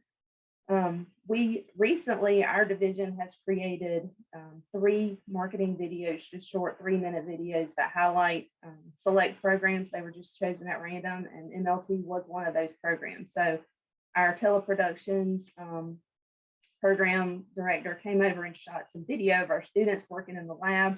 And it was nice. I didn't have any input in that, but it was nice to see that video highlight some of our non-traditional students. So we had males and different racial groups highlighted in the video. And then it just talked about what our program is, because a lot of people just don't even know what our profession is. We're very behind the scenes, and we like it that way. we're introverts by nature. So we like helping people, but we don't like to be seen, and that does not serve us well in marketing. So maybe to promote our program in some of the dual enrollment or excels program, maybe even reach out to some high schools with some career fairs to highlight our program and bring some demos for them to be aware of what our program is. And then lastly, to maybe get some more York Tech branded clothing just to promote our college to the community. So some of these strategies have been implemented, some are currently being implemented, and some we're going to look at in the future to implement. So there's no real concrete results to report as of yet, but we are going to continue to monitor that and to monitor student feedback through course evaluations. So things I have learned, which was, I love this program. It was great. I learned a lot, and I'm excited to continue to learn in this area. But to include diverse and non-traditional case studies and discoveries by non-traditional role models in our field to hopefully have students have someone they can identify with in our program, and maybe even have a guest speaker come in that is of a non-traditional role to help students be able to identify. Integrate role models. That's kind of what I said about the role models coming in to speak, maybe, but could mirror successful diversity within the career, so to alleviate some of those gender stereotypes that may exist. And then to build performance assessments that reinforce a growth mindset to show that we value these students, their opinions and their diversity, and that helps enrich our program and just make it better, so they don't feel like, you know, an outcast in any way. All right, that's it. Any questions? Definitely want to say great job, Kelly. I loved all of the thoughts and ideas. There's definitely plenty to take a look at on the Padlet. Megan, I don't know if you wanted to have any feedback real quick to say. Yeah, so a couple of things that you said, Kelly, that I really like and that are good for all of us. So again, trying to connect the dots for us is I really like the idea of peer groups. So this is something that all of us would benefit from, and whatever way that we can integrate and center our students' voices is an incredibly valuable tool, right? Like the older we all get, the less we know about those young people, right? And we want to be able to bring in their voice and their way of knowing and doing and help them be empowered to change messages. So I really, really like that. So that's something that we all can do. Nice job, Kelly. Thanks. Yeah, great job, and congratulations on your findings and what you've accomplished through the Faculty Academy. I wanted to have one more connection here. So another thing that Kelly said was training, having monthly check-ins with like advising. This is another great thing that all of us can do, right? We assume that people know what we know, and they don't, right? So it's a great opportunity to help train people to understand the whatever your pathway is. Thanks, Emily. Sorry. No, it's totally fine. I think that was a great point to make for everyone. So next, we have another pre-recorded presentation from Christopher Gillespie at Horry Georgetown Technical College. So we will go on ahead and get that started for you. All right. Good morning, and thank you so much. My name is Christopher Gillespie. Faculty here at Horry Georgetown Technical College in Myrtle Beach. And so I'm very excited to share with you a little bit of details about my opportunity and involvement with the Faculty Academy for Teaching in Non-Traditional Fields.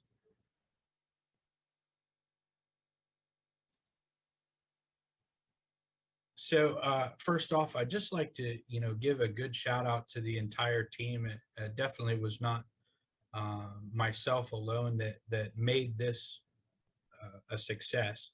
And so Lorraine Ardrich, our department chair, as well as Ann Daniels, who's one of our VPs here. And of course, Emily was great with resources and technology and helping particularly us to do this from remote locations. So I very much appreciated that.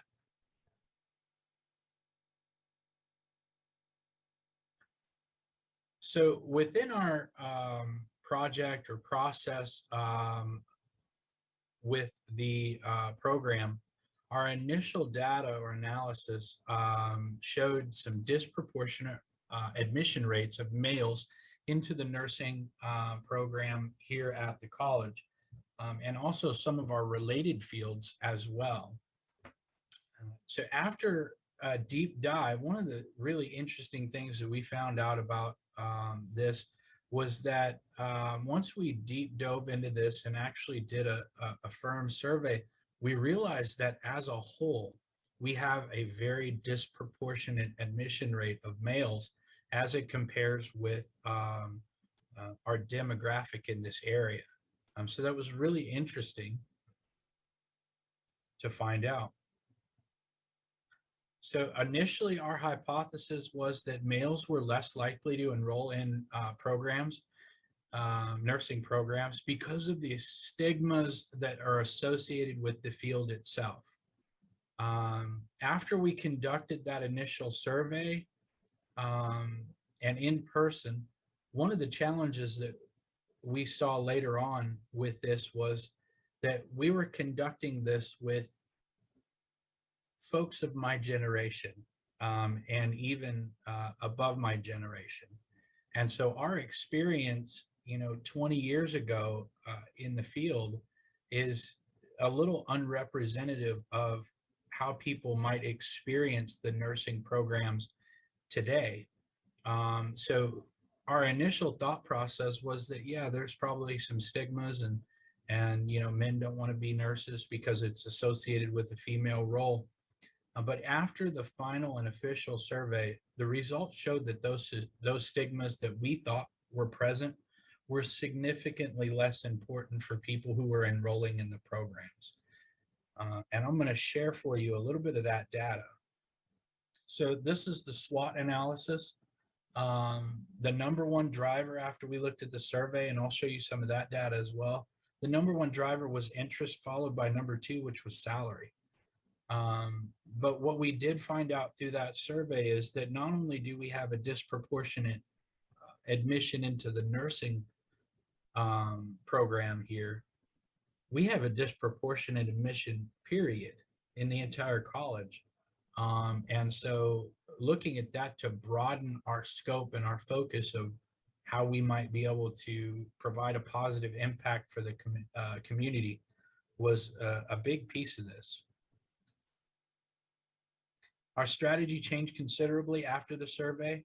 We switched gears to a more global outreach of males and students with particular focuses in healthcare programs. And when considering, that yes, we have slightly lower rate of male admissions, but comprised total, 33% of our entire student body is male. And so that's a big disproportionate number when you look at demographically. Females comprise about 51 to 52% of our population.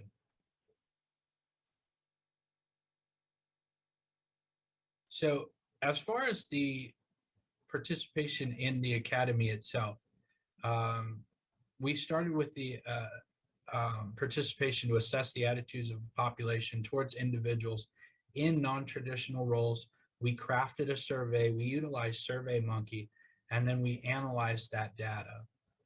So I'm going to share with you a little bit about this. This was our activity of what we thought going into it. So social stigmas of males in nursing, communication differences can cause some difficulty, and then a lack of male role models.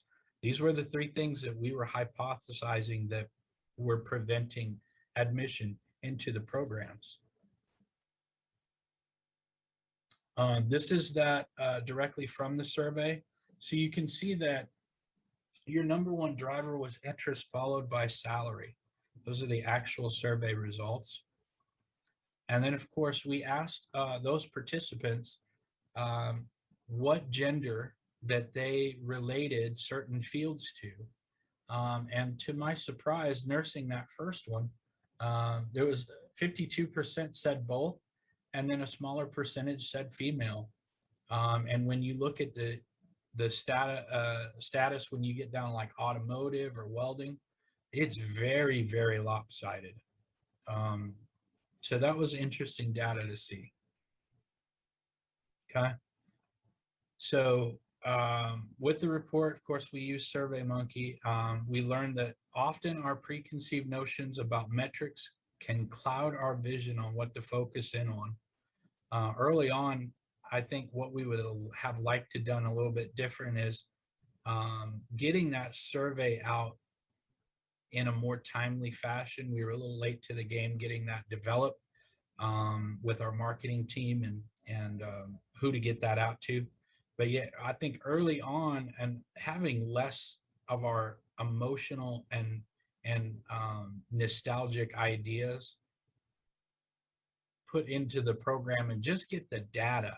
Let's get the data and look at that and analyze it. Okay. So going forward, we are still focused on male enrollment, but it's more of a broad spectrum now. Our first implementation strategy with college leadership is going to be to focus on very specific populations. In this case, we're looking at our veterans. We're going to emphasize programs for that population, and particularly those with medical backgrounds. So we're also working with, we're going to be working with our partners outside of the organization to see if we can get things that'll work well for them, giving them credits for what they have learned officially outside of HGTC. As we move forward, we're going to be looking at more programs that might do this and include those areas that that are less represented. And we're going to continue to share that data and collected metrics in the multiple formats. And overall, as a learning process, I think that we've learned an extreme amount about, particularly I have, some people might know some of this process, but it's been extremely helpful in identifying how we can guide our intentions and our programs based on rational metrics and data. So that's been really fun for me to learn. And Megan, I really appreciate everything you did for us as well. It was great to participate in this program. And thank you very much.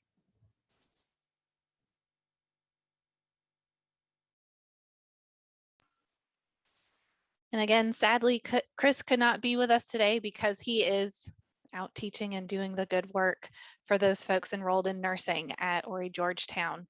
So I definitely like the way that he made connections and realized on a grander scale how men's enrollment was disproportionate. I don't know, Megan, if you had any other thoughts that you would like to add before we move to the next one. Yeah, I think Chris's presentation was a really good example of using data to drive decisions and to understand those gaps. I also liked what he said in the end about how critical it is for us to focus our efforts because, one of the things that we've talked about throughout this is recognizing our sphere of influence. What can we control? What can we influence? And, as we can all probably attest to many points in our life, when we all try to tackle too many things, little gets done. And so, it's important to focus efforts and energies on things that we can really, track metrics and begin to see some of those improvements. So I appreciated those comments and what he said. Thanks, Emily. Absolutely. So up next, we will hear from Laura Boone on her findings in the cardiovascular technology program at Piedmont Technical College.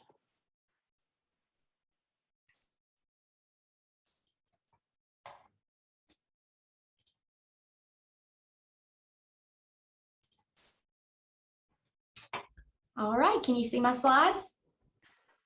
We can see them and we can hear you clearly. Okay, great. So my name is Laura Boone. I'm at Piedmont Technical College and I'm the program director for the cardiovascular technology and specifically teach courses on cardiac sonography or echocardiography. I do want to thank some people, some contributors to my project. I worked with Dr. Kelly Fewox, who is our VP of Academic Affairs, Josh Black, the VP for Student Affairs and Communications, and Dr. Donna Foster, who works in our Institutional Effectiveness department. Also, I worked closely with our Faculty Academy classmates, Kelly Ware from York Tech and Laura Mclean from Tri-County. We constantly were able to bounce ideas off of each other and help each other with our surveys as well. So during this process, the first thing that we had to do was to find disparities between sex and race within our programs. The most glaring disparity was between male and female participation rates, as you can see here, with the sort of yellowish gold color representing completion rates for males versus females in blue. Also, the participation rate below that in the gold versus the blue. So what we did is we've already had many people talk about how there's already a disparity between men and women. Okay, so I'm not going to elaborate on that anymore, but I can tell you that the male participation rate in our CBT program between 2015 and 2019 was essentially 12.5 to 22%. We have made some progress recruiting males during my tenure here at Piedmont Tech, and I'm happy to report that our cohort for 2021-22 is 25% male, which is a significant increase for us. There is still a large difference between male and female participation rates. And so we wanted to make some hypotheses about why this might be. My faculty academy classmates and I came up with 3 hypotheses for why males choose not to enroll in healthcare programs. One was males don't enroll in the CBT program because of gender stereotypes. 2 was males do not enroll in the CBT program because of marketing. And 3, males do not enroll in the CBT program because of deficiencies in student services like advising to admissions, career counseling, and outreach events. In light of those hypotheses, we wanted to test them. So we did action research. We chose to do a survey. Again, I worked with my faculty academy teammates and Donna Foster, as well as Megan on this survey. The survey was sent out to all current students at Piedmont Tech, and the survey had 72 student responses, with 13.89% of those being male. The survey had several questions, but the most valuable responses received came from this question, which is, when choosing a program of study, which of the following factors would likely exclude you from enrolling in a program? And if you look, the data I'm showing you here is the complete picture. So all of the respondents is what I'm showing you first. So 38.89% of students indicated they would not enroll in a program that they did not understand and did not know the types of employment available. The next closest result was if family or friends did not think the program was a good career fit for them, but that only came in at 16.67%. So there's a little over a 50% difference between the first and second reason. And coming in even lower than that, 12.5% of total respondents said that they would likely enroll if they knew someone that they would not likely enroll if they knew someone that did not enjoy that type of work, or if the work was stereotypically performed by another gender. Now, if you disaggregate the data and look at only the male results, you'll see that 30% of male students indicated that they would not enroll in a program that they did not understand and did not know the types of employment available. So it sort of mirrored the total results anyway. There was a tie for the second reason at 10%, each between having family or friends that did not think the program was a good career for them, or that they knew someone that did not enjoy that type of work, or they do not know anyone that does that type of work. This was a very small sample of men. As you can see, there were only 6 male respondents for this question, but it mirrored the same sort of things we were seeing from the total group anyway. So ultimately, this leads me to believe that I need to market the CBT program in a different way. And I want to say that with explaining that our marketing department here at Piedmont Tech is excellent. I have no complaints about our marketing department. They constantly are putting mails on our brochures for our program, on our website. They have done male graduate profiles in our Career Focus magazine that is sent out periodically. They have done a commercial of one of my male students performing echocardiograms and with his voiceover recording, and that was put on TV. So there's a lot of things that have been done over the last 5 years in this way. But I still think there is some more that can be done. So one thing, a practical strategy, and like Megan said earlier, I had a lot of ideas, but I tried to narrow it down to a couple of ideas that were feasible for us. So with that said, I was able to come up with a practical strategy to market the program in a little bit different light. I want to strategically market the CBT program to middle school and high school students that have strengths that align with CBT's Holland Code. And I can show you more about the Holland Code on the next slide for those of you who are not familiar. But our middle and high school students will actually take the Holland Code or Holland Interest Assessment each year before they come to our fall and spring open house events, where they're actually bussed into our facility. Multiple schools from around our county, our service area come in, and they've already taken this assessment, and it shows them there's 3 strongest interests and allows them to match their interests to the programs offered at PTC. I think that if we, in those open house events, if we group the interest together instead of how we traditionally group our programs by division, if we group them by interest, it will let students see side by side that the same interest would be, you would basically have the same interest if you were automotive versus cardiovascular technology, or mechatronics versus cardiovascular technology. And even, so most of these are at the top of the top 5 are male-dominated fields. And then if you skip down, EMT is also sort of a male-dominated field. And then you're mixing in a couple of the healthcare programs, similar strengths.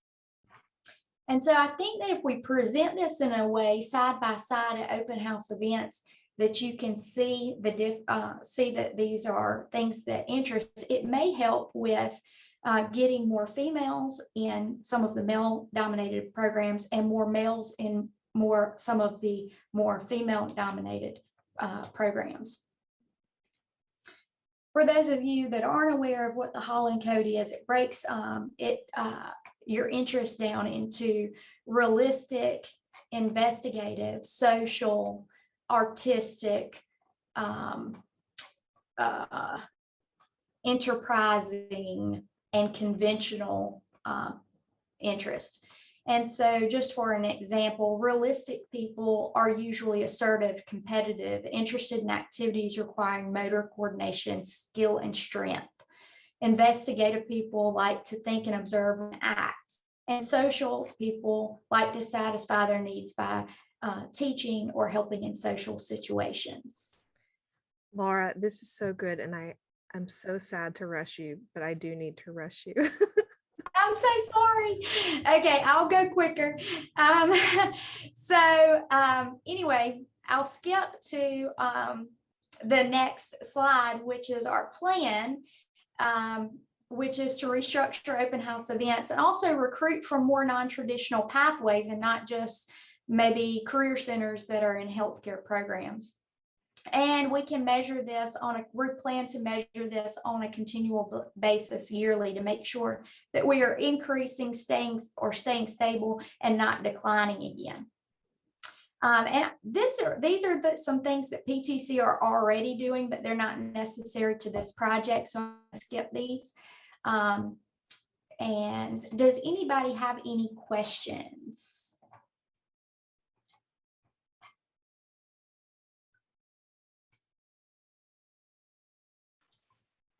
There's some wonderful feedback on the Padlet. Folks really liked your tie with the Holland Code. One person, I can't say who because it's labeled as anonymous, they say that they're going to steal it. So that was a really wonderful idea that you had and a very good strategy. And we're excited to see how your continued efforts in this and addressing those issues, continue to progress. So I just want to say congratulations and great job. Thank you.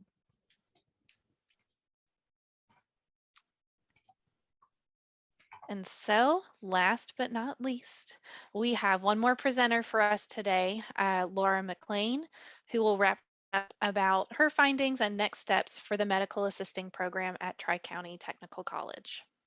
All right. Can everyone hear me all right? Give me a thumbs up. Okay. So kudos to my colleagues, Kelly and Laura. Y'all did a fantastic job and they were just very crucial in me coming up with the information that I needed. If you look at my screen, I have a picture kind of dating myself, but one of my favorite movies growing up was Where the Boys Are. So with what I wanted to try to do was in our hypotheses, as well in our program, we like having males in the medical assisting program. So what this process did for me really did more validation of things that I had already been doing. I've been the medical assisting program director and instructor here for the last 8.5 years, and we've always had a deficit as far as males in the program. So, and educating people of what medical assistants are, because many times I think we're nurses. So we've always had that educational gap right there. So we're trying to find and validate, what's going on. How can we make it better? So I'm going to try to go as quickly as I can moving forward. Get to my slides. Okay. So in the initial exploration phase, what I was doing was this was all new to me. The terminology was Greek to me. So understanding that terminology, then to be able to put it into process was very, very important for me. So some of the base ideas that Megan gave were very, very beneficial to me. So I wanted to, through that reflection process, how was my social identity affected? How I saw and understood the world through my lens? In what ways were, interactions, decisions, interpretations affected? So this was very important for me as a baseline to move forward, to be able to find out and answer the questions that I needed for my program.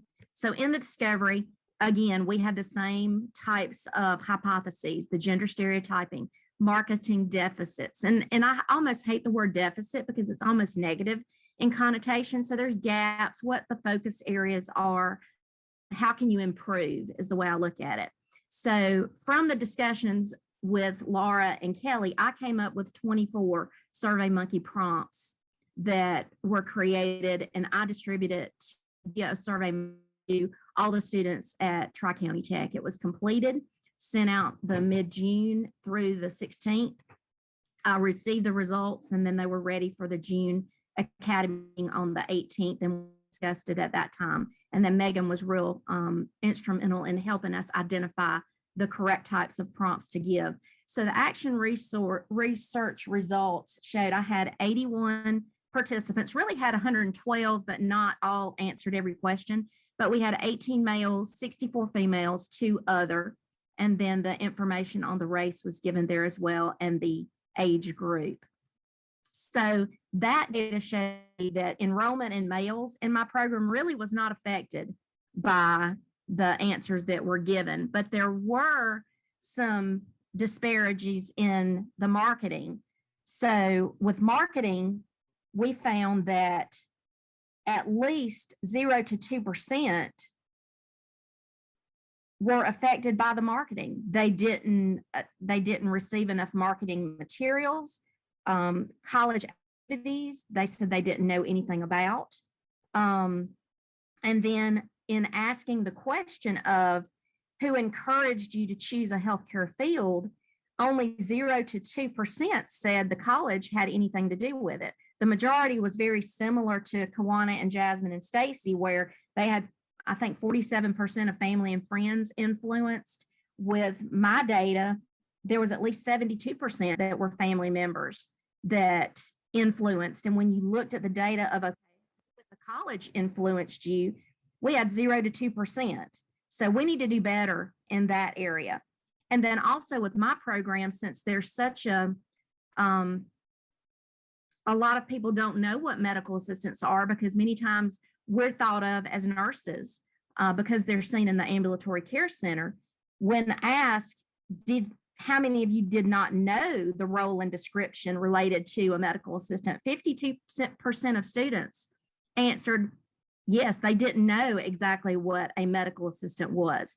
So there's work that we have to do. That can be in marketing, in education, just reaching out in general. So again, deficiencies in student services and advising, all those parts of the college that we can get the word out and educate. And this was evidenced by students reporting they were not aware of what we are, or confusing them with other healthcare professionals. So again, that was sent me in a slightly different direction than I originally started out. So the primary root cause I chose was the support networks, because the support networks came in the forefront as we progressed in the academy, and then really being able to educate those within my organization is important, but then we can also reach externally as well.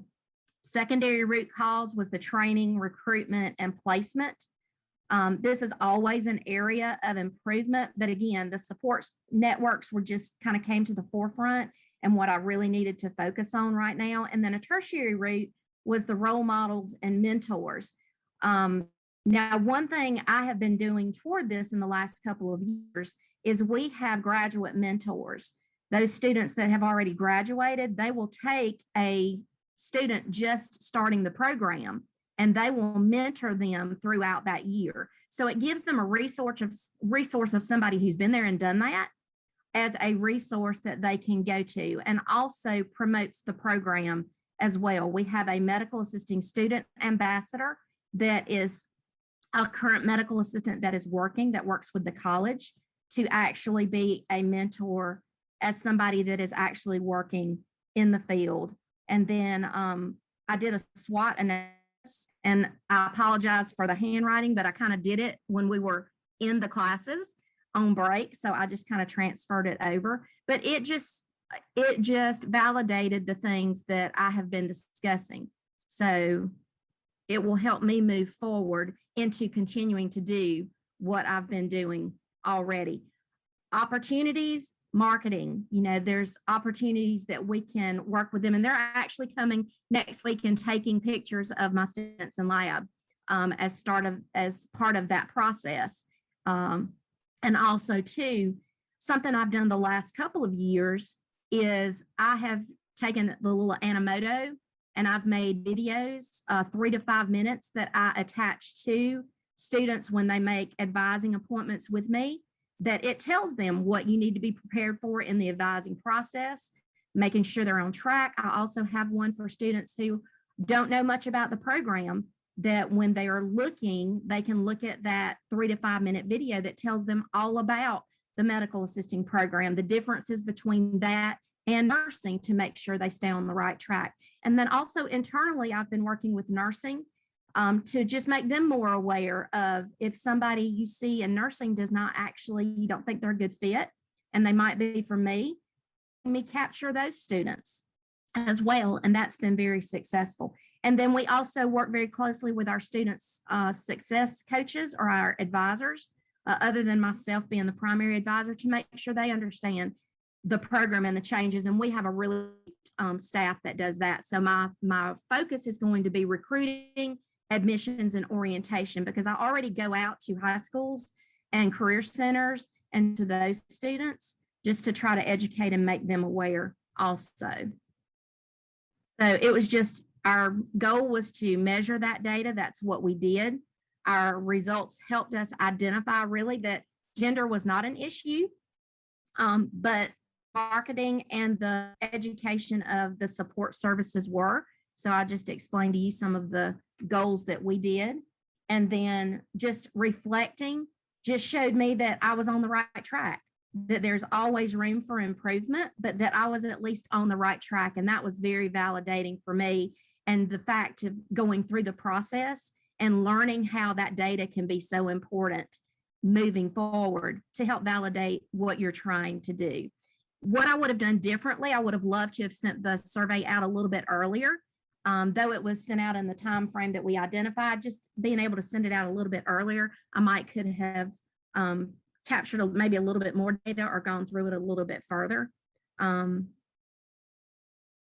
then I'll just continue this work. I mean, it's given me great baseline, and I can just grow and get better and better and better. So it's a great learning process for me, and was very, very appreciative that I had the opportunity to do so, because I think ultimately it's going to make my program better. The goal was, we'd love to at least have 1 or 2 more males. In the last 8.5 years, I've had 3 males in the program. So, we know you're going to capture that as you can, but my ultimate goal is to grow the program. I'm very limited to as well. I have 24 students I take every year. So I've always averaged, about anywhere from 10 to 17. But because of the work that I've been doing the last couple of years, we've had a full cohort of 24. Right now we have 19. So it's working, and it can only get better. So that's my 2 cents. I hope you gain some kind of information from it, something that's helpful for you. And if anybody has any questions, I'll be happy to take them.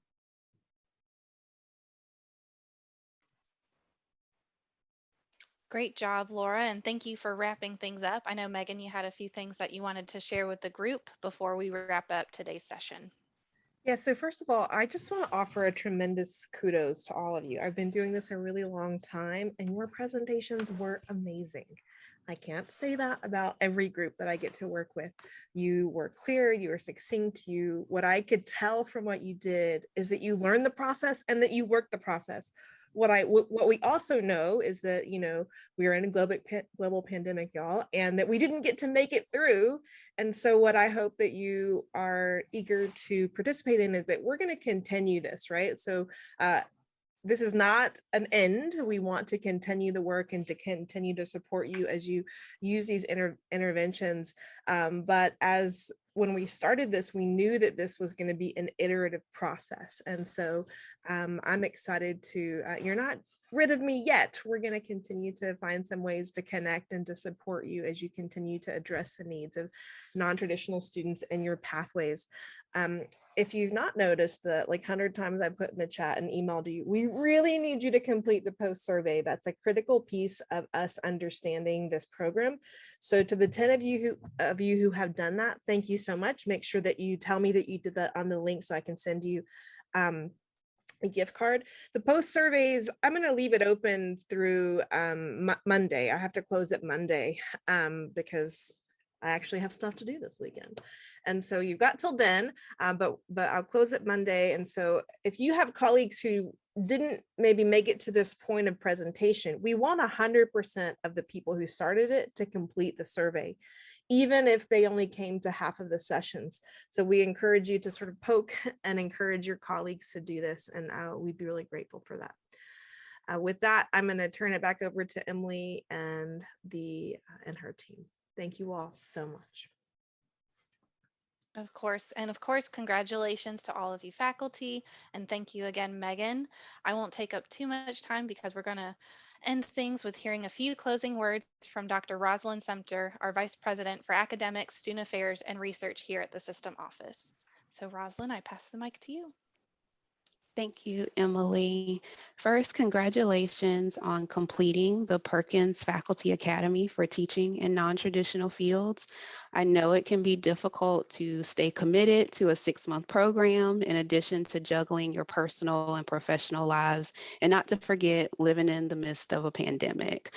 I was very impressed by your presentations, and I definitely took a lot of notes. I hope this experience was rewarding for you and you can use new techniques, knowledge, and/or skills in your role at your respective technical colleges. I look forward to seeing what you all will accomplish in the future as it relates to improving outcomes for students in non-traditional fields. Your work is so important. I'll say that again. Your work is so important, not only for the purposes of Perkins. I know we started this because of Perkins, but also because it's just the right thing to do. We are here to serve our students. We are here to help them in their lives, and this is important. So your work is important. I'll say it a third time.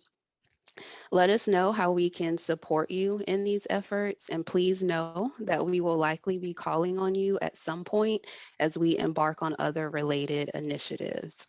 As always, we are open to feedback on your experiences, so do not hesitate to share thoughts with our staff. Also, please complete the survey that Dr. Pollock put in the chat. Please complete that survey. Finally, I want to acknowledge those who made today come together.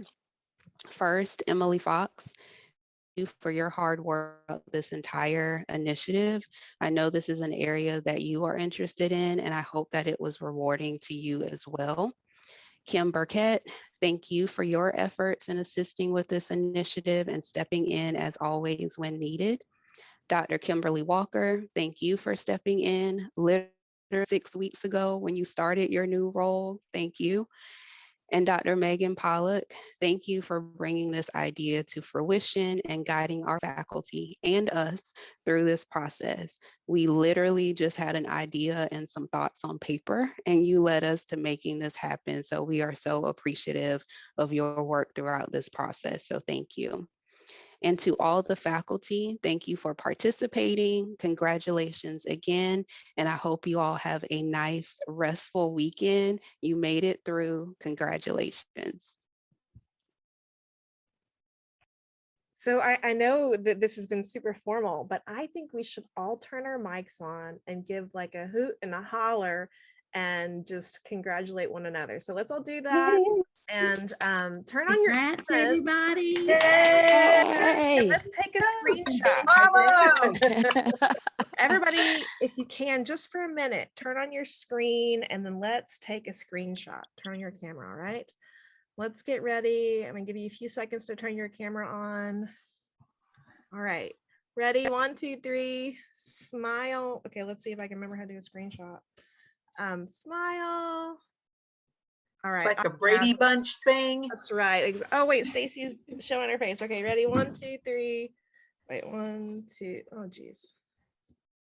1, 2, 3. Smile. Thanks, everybody. I enjoyed it. Thank you. Thank you. Yeah, thank you all again and congrats. Enjoy your weekends. Thanks. Take care. Good luck, everybody. Bye.